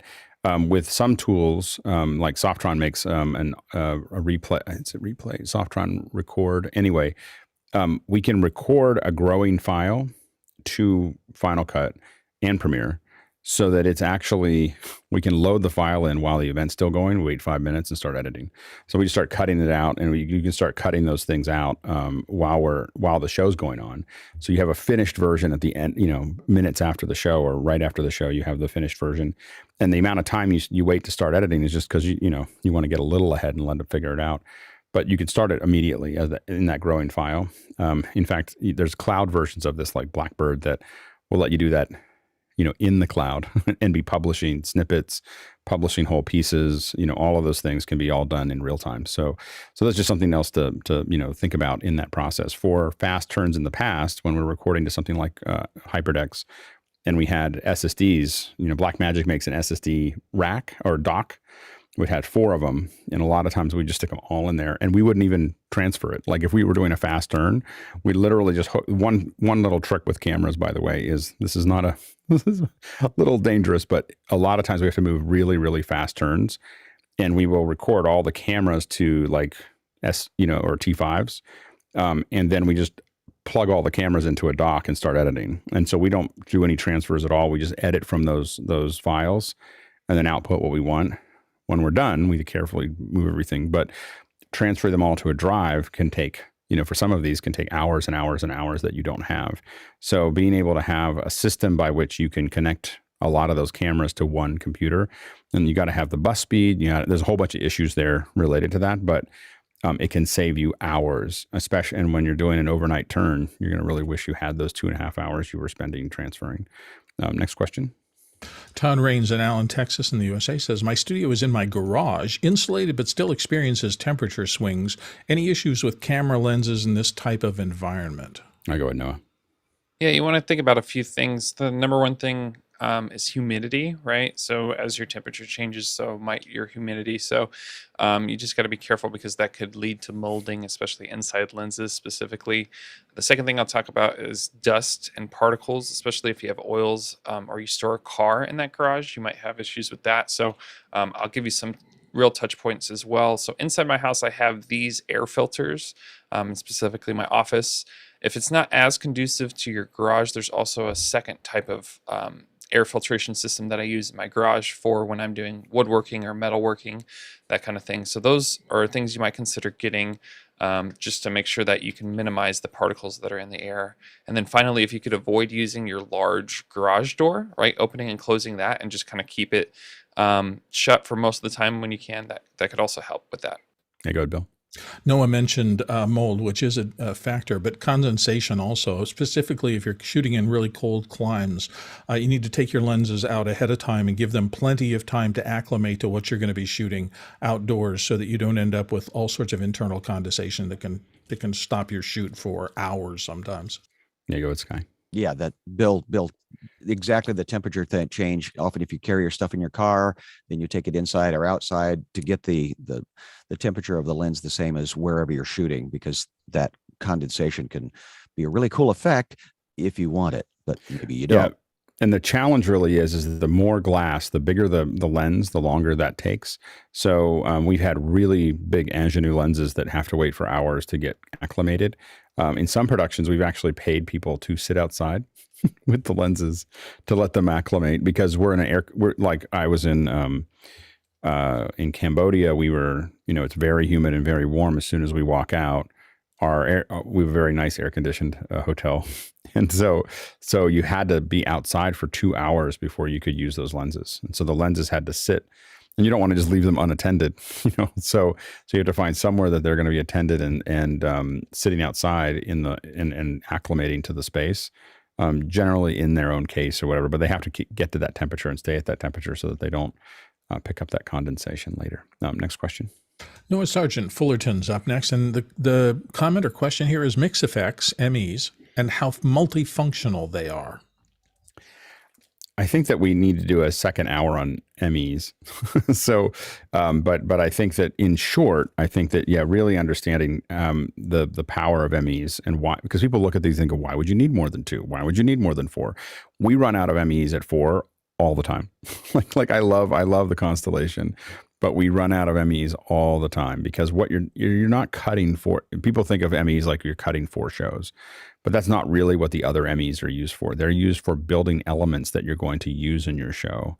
And so I think that, so a lot of times, like for instance, if I want to switch, like you can see an ME in our little Office Hours 2.0 thing right now, but if I want to independently and easily switch, add lower thirds graphics to both windows or all 3 windows or all 4 windows, I need an ME for each one, and so, each one of those, or I might need an ME to send out return signals back to the people. So they see something different than what I'm seeing. I need another ME. And now I need another super source. I need another downstream key. I need another.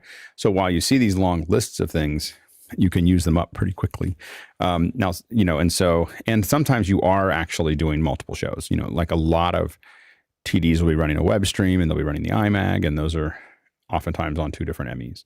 So because, like, for instance, for the IMAG, you only want the close-ups, but for the stream, you need the wide shots and you need the audience shots and things that you're not going to put into it. So those are 2 different shows.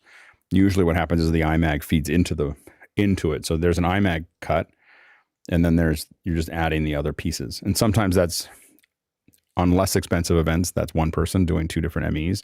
On bigger events, that's a separate, you have a separate person switching, and they're switching between that. Now, the other thing to remember is that sometimes that's 2 different people on the same switcher. So you can have, on a really big switcher, like a grass that might have 8, even with we've done 4 rooms in an ATEM, like a 4 ME, that everybody had a single ME to work with. They're just doing raw cuts and adding a couple things.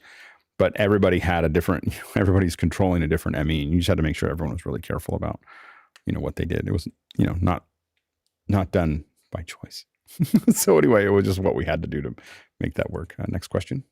Nate Nicholson in Wake Forest, North Carolina says, what rules of thumb do you wish you understood in great depth early on in your career? Yeah, Noah? I guess that if your boss isn't making money, then they don't stay in business, and then you don't stay in business. That's good. Yeah, exactly. That's a good one. Good, Sky. Sky, did you? I'm not there for me. I'm there to help my client get their message across. Yeah. And so that's really hard, because as an artist, it's all about the feeling, the thing I'm doing. But it's like, no, you're there to do a job. I think technically, for me, understanding audio sync was something that I wish I had known earlier on. That was like a mystery for a long time on how to do it. Understanding, gen locking time code, that type of thing between cameras turns out to be really useful. But that was something that was a little bit of a mystery for a lot of folks. Understanding the difference between 422 and 444 and 420, and those types of things are useful when you're, especially when you're compositing. So if you're compositing, the difference between 420 and 444 is a big difference. so it's like, it's catastrophic, and so those are, understanding green screen, just understanding green screen lighting is a thing, that I think that is hard for people to get their head around. And they're like, every time, as someone who does green screen, has done, thousands of hours of green screen, at, where we were doing 10 or 11 hours a week of green screen for Salesforce for years. When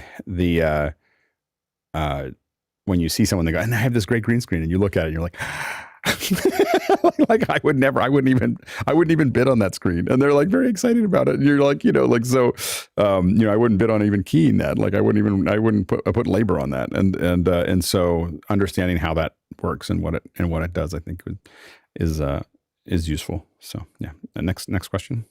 Bo Cordell at Charleston, South Carolina says, what tips have you found for organizing and storing all the small cables, connectors, and adapters in your Crikey kit? Go ahead, Rupert.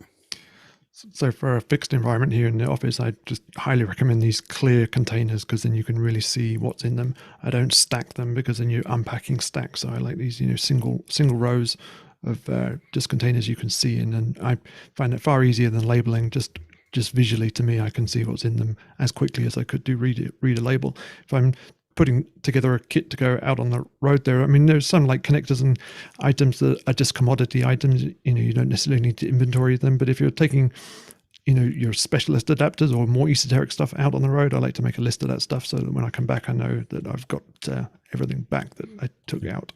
Very good, Bill. I found a lot of success in using Ziploc bags, the heavy duty freezer bags, with an Avery large file label on the front of them.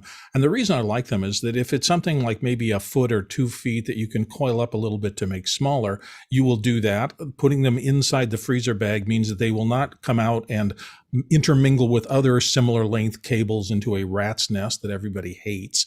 And then writing on that gives you the option not just to write what the cable is, but perhaps what device it is specialized to. So if you send somebody into the big box of these, they can literally just shuffle through them until they find that. Sometimes even on kits that are important, write a number so that you know that this is one of 15 small things in that box, and then you're not leaving it behind. And you also know that at the end of the day, if you come back and that bag is empty, that means there's a rogue cable out there that you don't want to replace that you need to go around asking for.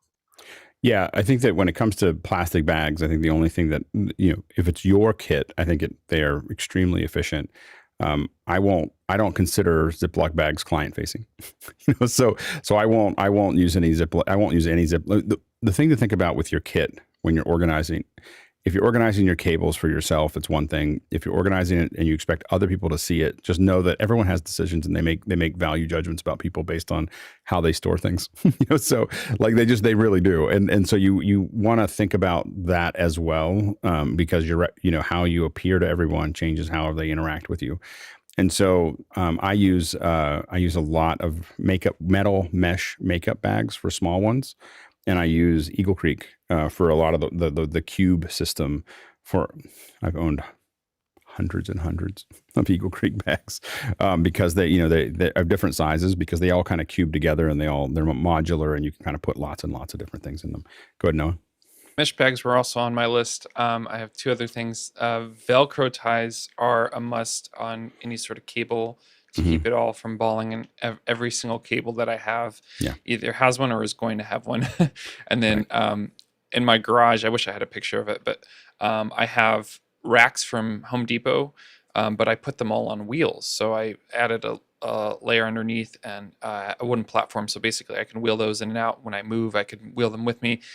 On the rack, there are bins, and then the bins, one of my next tasks is to get the inventory updated because it needs to be updated of what is in what bin or what have you. So we in our warehouse we had these what we called cable boats, which was that you had the little pins or the, I don't know what you call them, but the organizers that stick out and you just like hang the cable. So anything less than 3 feet would just get hung. And then on the other side, it was all rolls of cables with holders on them. And then at the bottom where the long cables were all there, there's like two things that came out on either side. So it was like two sides and then these things that came out on either side, and they're all on wheels. So you could roll the cable boat over. So if you're doing a build, you could just roll it over and start working on it and just go grab. One was IP, one was video, one was audio. And so you just grab the cables that you needed as you were working, and you could just move the warehouse to wherever you were working. And go ahead, Sky. Well, when I grow up, I want to have a kit just like Noah's, because his gold standard of utility, the portability that he has, he's going to bring it up here in a minute, but I've tried the plastic boxes. I've see-through. I've got a bunch of those, but I'm actually going into I'm trying this Husky thing I got from Home Depot. It's kind of like a fishing tackle box, but it's a see-through, but portable and stackable.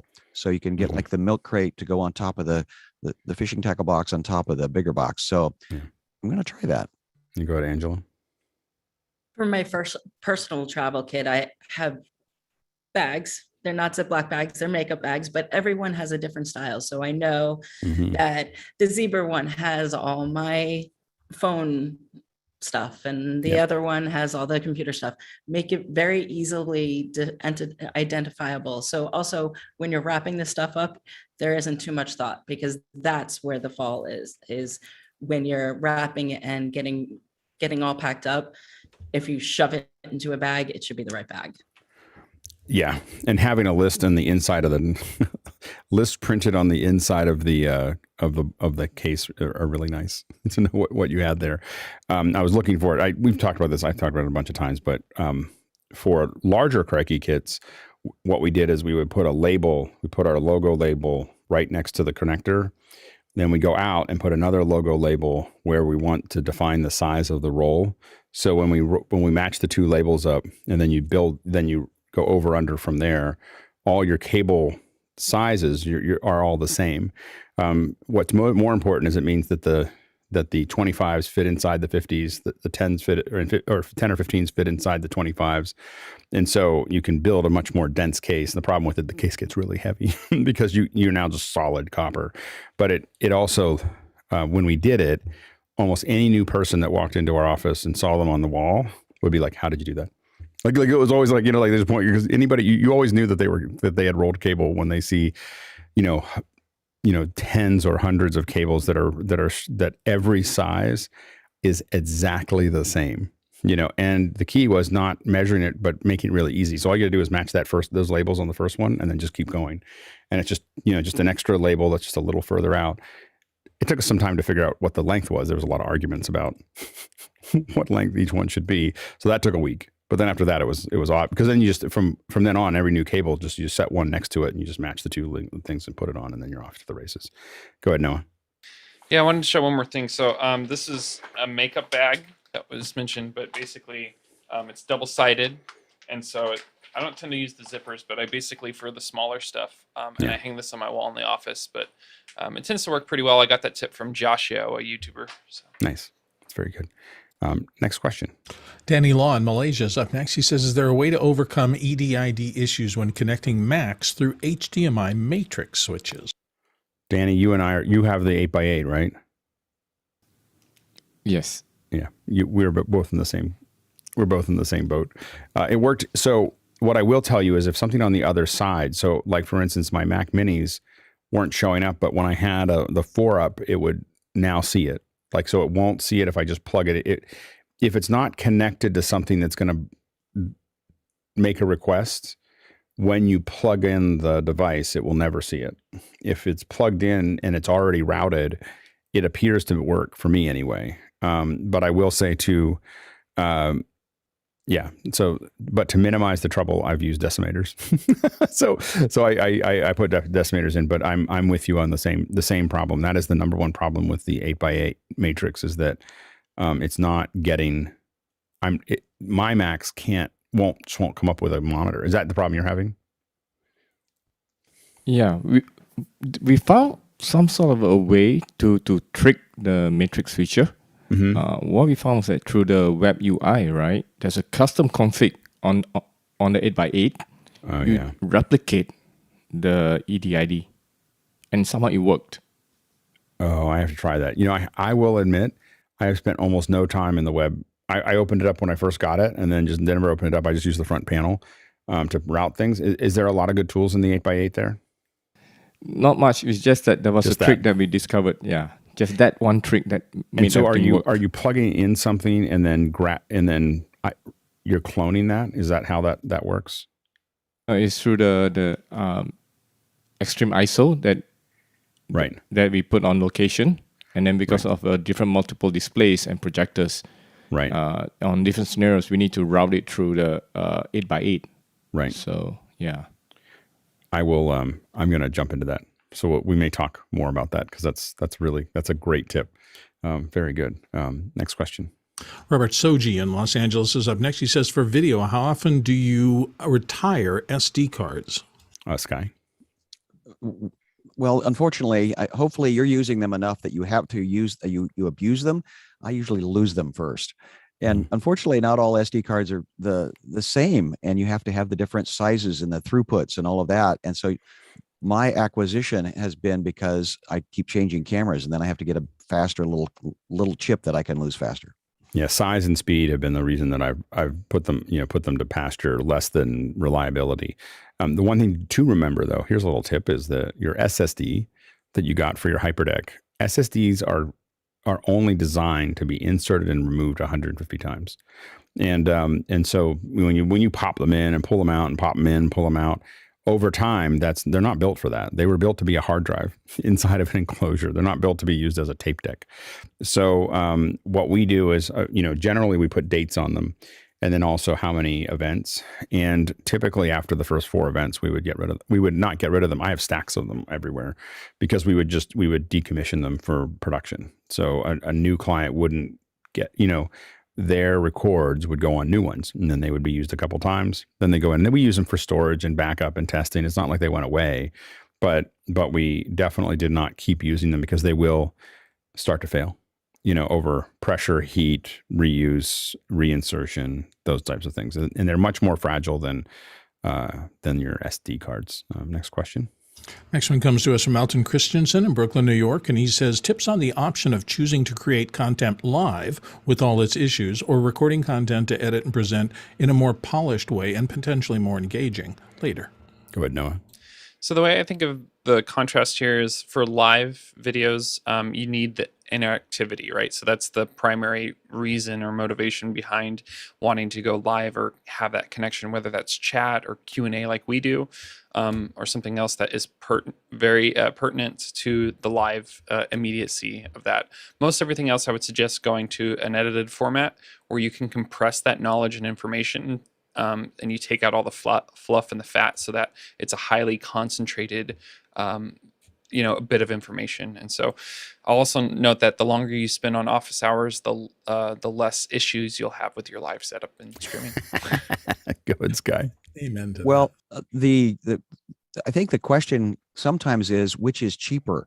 And I'm going to challenge that in that they're both the same weight.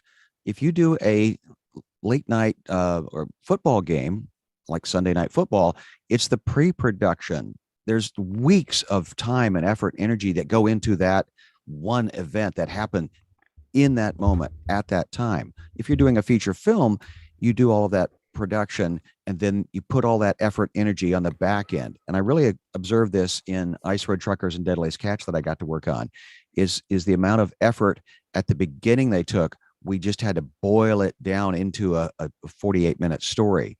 So there's your other perspective of that is it's the same amount of energy. Where are you going to put it, at the front end or at the back end? And then to Noah's point, how do you engage and entertain or inform the audience? Go ahead, Angela. It's also about the budget, on how much a client is willing to spend on remote packages, if they're willing to enforce Wi-Fi and hard lines and all that fun stuff, because we've had shows where they're not willing to send out packages and Wi-Fi and their signal goes out. So then we push that client on the next event to do it all pre-taped, because it's better to have the content be clean and edited and lose some of the Q&A if their Q&A isn't really hitting the mark anyway, than have a show that's going to have dropouts.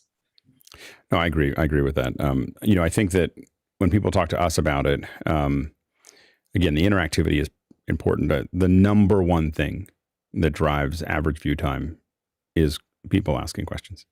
so like literally almost nothing else matters unless you're ready to spend over $75,000 a minute. So literally under $75,000 a minute, your interactivity is your secret weapon, because no one else cares about your content otherwise.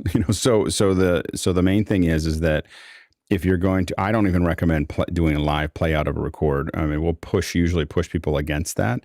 Where we say, if you're going to do it, just do it and post the videos and then open it up for open discussion later.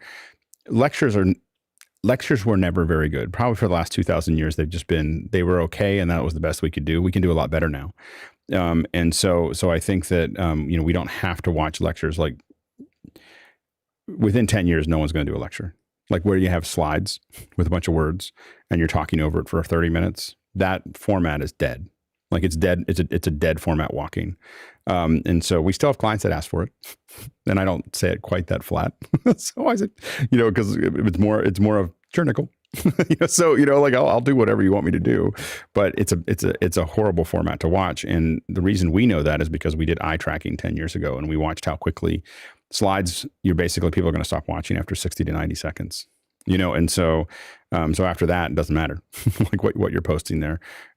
Academics, and I will say that academics and government, they'll watch longer. Like they will actually watch that stuff because they've been conditioned to the abuse. But I think that, so I think that what we've seen the most success with is if you can't do it live, if you have these presentations, record them, post them 1 week, 2 weeks ahead of time, then come with a slight summary and then do Q&A. Now people have seen it, they've thought about it, and now they want to engage, and they want to have the questions. If you have something that's viable, that's interesting, that's thought provoking, they're going to want to ask questions. We've been doing this 600 and sometimes for a couple hours a day when people keep on coming up with new ones. So I think that, it's just a matter of, figuring out how to engage your audience with the content. But in general, I would rather, to be honest, have them when they're presenting something and when they're having that roundtable and having lots of breakup, that's really problematic. When they are answering Q&A, you'd hope that they, people will be a little bit more forgiving, but I would still, to Angela's point, we push really hard on hardwires. Like we will send you, mail you 100-foot cable, to like, oh no, I have a router, but it's like 60 feet away. And we're like, send us your address and we'll send you a Ethernet cable, and so, so I think that the other thing is that one thing we try to underline with our clients is how expensive the hotel was and the bandwidth at the hotel and the projectors and the, PSAV and all the things that are connected to your production. You're no longer paying for it. So pay for the kits so that the speakers look good, and, I think that one of the things we've been slowly tapping on for our clients is the future is digital events. Like this is the future. We're not going back to where we were before. Every time you put on a bad digital event, you are damaging your brand because the people that you just pinged are going to be less likely to come back again. Because if you provide a boring experience that isn't engaging, that isn't pulling them in, when they get it, they won't complain. Like people say, well, no one complained. Sure, no, they didn't complain, but do they feel like it's a priority the next time you send out an email? And if you do it 2 or 3 times in a row where you produce a boring webinar, will they keep showing up? And it's not like they'll complain. It's not like they'll go on Twitter. It's not like whatever. People's lives are busy, and you have to be a priority or not a priority, and that's that's, I think, really hard for people to get around is that, it's easy to watch the content or it's easy to make the content. It is never both, ever. Like it's just never both, to do those things. And so I think that people have to kind of, I think our clients are still getting their head around that. Next question. Chris Widener in Lafayette, Indiana says, do you run an ingest test to the content distribution network you're using before every show? Facebook has a nice page for it, but other than that, I have used apps. Any other suggestions? We stream for days. Like if we get to a location, we run that stream for days, for a large event, sometimes weeks. Like the largest events we do, we will be streaming on and off 5 to 6 hours a day for weeks. And what we're doing is we're not only looking at our equipment, we're looking at how it looks, we're looking at the viability of the network, we're looking at the viability of the CDN, we're constantly, working on failovers. For Facebook, I have my kids, I opened up some interface and my kids were like, you have 30 Facebook accounts. And I was like, yeah, those are test accounts. That's what I test to, and same thing with YouTube. I only have like 15 or 20. But those are all accounts that we test on, why do we have so many? Because if I stream something out that gets a flag, I need to make sure I go to something else and let that one, not flag, but an actual strike. I got to make sure that I have other ones that I can go to test. And so anyway, we have lots and lots of test things, and we basically do unlisted events to YouTube. To CDNs, it's easier because you just have a player. Like there's a raw feed. You go grab, like if you're doing HLS, you can just go straight to the HLS window, and if you're on a Mac, you can just open it up and it'll play on Safari. So you don't have to think about it. We definitely do lots and lots of testing. And what you also want to make sure is when you're doing that testing, you want to make sure you have a router that's a smart router that has like a Ubiquiti router. We use Meraki because what you're looking for is not only how do the frames look, but over hours or days, do I see any glitches? Like if you suddenly see a dropout at 6 o'clock or you see brownouts at certain times, then you know that you have to pay attention to that. So those are other things that you want to do. You're testing the network as much as everything else. Next question. Next one comes from Rupert McRae in Dallas, Texas. He says, even if you wish someone told you something, are there still things you need to learn the hard way? Go ahead, Noah. I definitely think the answer is yes. And I'll kind of go a roundabout way of answering it. But what you're basically getting at is learning is a skill set, whether that's knowledge that you get doing it yourself or doing it from somebody else's experience. And so that there are kind of two ways to learn, like I said, from somebody else's experience, right? Or being teachable, someone teaches you a concept, or by the practical experience of you doing it yourself, or what we see as the hard way. And so it usually takes longer and costs more energy, whether that's emotional or financial, to learn it yourself, right? To go through the trials and tribulations to figure it out. But it usually tends to stick better because of that energy spent. But both are good things and things you need to have. Go ahead, Bill. I think the one thing you absolutely have to learn the hard way is how to manage adrenaline, because things will go wrong. And anytime you're doing any kind of live event, you're going to sort yourself very quickly into the people who can get freaked out by a thing falling apart and it takes them completely out of their game, and those who can manage to be freaked out and still get the job done. That seems to be a consistent in the work from my point of view. Some people can do this, some just can't. Yeah, and I think that the hard part you have to weigh also is that there are some people that can manage adrenaline really well, and so they constantly put themselves in dangerous spaces when it comes to events, because they're not worried about it. They're not worried about it going under. So there's a mixture of being careful of not screwing up the event, but also, so wanting to be careful, and then to Bill's point, being able to, we always joke that if you, there have been a handful of events where if you watched closely, you'd see me quietly box breathing. And that usually means I won't show it to the client, but I've seen people there's been a couple of events people walk over because I'll immediately switch to box breathing really fast. And that's where you pull in and hold your breath and then let it out slowly, and then hold it out and then do it again. And you do that because you're trying to create an autonomic, you're trying to calm yourself down because we've had things catch fire like during the event. So you're like, and right before the event starts, and we still started on time, but then that's when you're really glad you have a whole team that can do that. Go ahead, Angela. The only way to learn things is the hard way. I mean, as much as you can get people around you to give you all the advice in the world, it's not going to become muscle memory or a real thing until you have experienced it. And then you can look back and go, oh, that is why somebody said this, and that's how it means. And then you can actually take the advice and put it into motion. But I really think that the only way to learn is the hard way.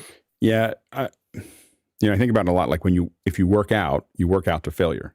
You tell your muscles, you show your muscles that you are insufficient for that thing to happen. Now, hopefully you do that in a safe place where you have time to recover, you have time to do things, so on and so forth. So that's a lot of where I do that oftentimes is stuff that we're giving away. Like when we're doing a donation of services, or I'm going to Africa and working with students, or I'm doing whatever, I get very aggressive and I take on things I've never done before because I'm not, because there's lower, and the Belfast method and the Mobley process and all these are in Office Hours 2.0 right now, are places where you can fail and you're not very far off the ground.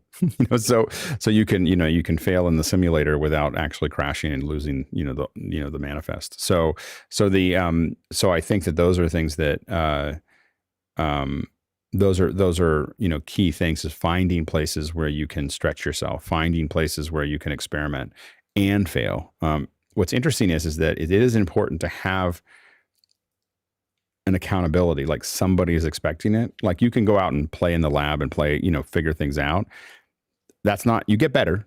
You're definitely able to get things, but there is something about telling someone you're going to do something for them and then going to do it. Now, sometimes you just don't charge them. Like a good example is like Mad in the Kitchen. We took on a bunch of things. We're not getting paid, so there's no one there to sue us if it doesn't work.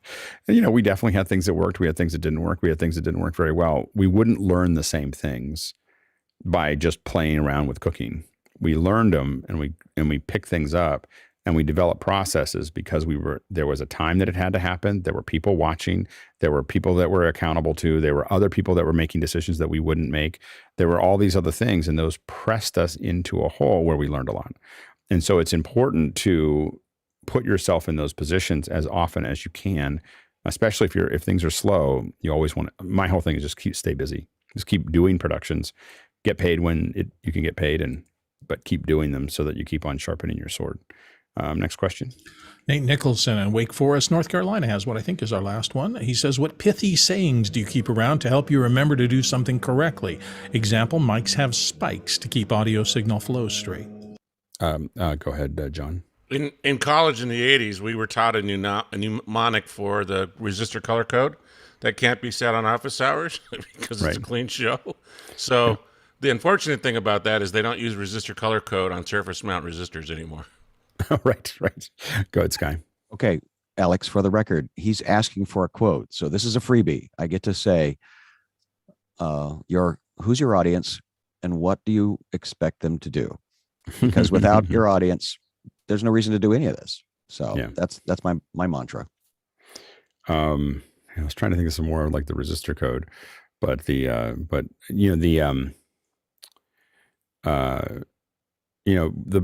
this isn't necessarily a technical one that you keep into it, but we often talk about the fact that if it was easy to do, everyone would be doing it.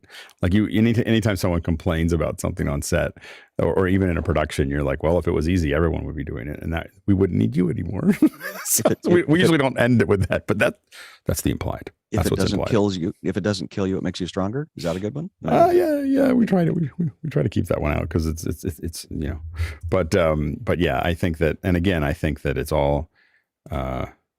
It's all about logistics, so anyway, so I think that was a lot of fun. That was a good little tips and tricks. One of the things we want to do is have people come on.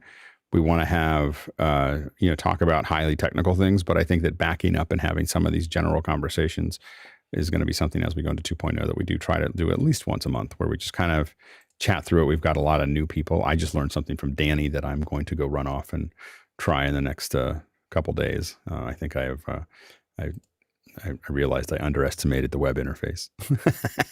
so thank you, Danny. And it's good to see you again, Angela. Hopefully you'll come back more often. Thanks for having me. Yeah, thank you. And thanks to our panelists for all the contribution that you've given us. We can't do this without you. And thanks to the producers, we can't do this without you either. So great set of questions. We don't even try to make up we come up with a subject. That's the best we do. And then all of the content is generated by your questions. So thank you so much for that. And now remember that Nick is on tomorrow. I think it's going to be pretty good. So I'm definitely check in for that. And we'll see you in after hours. All right, take care.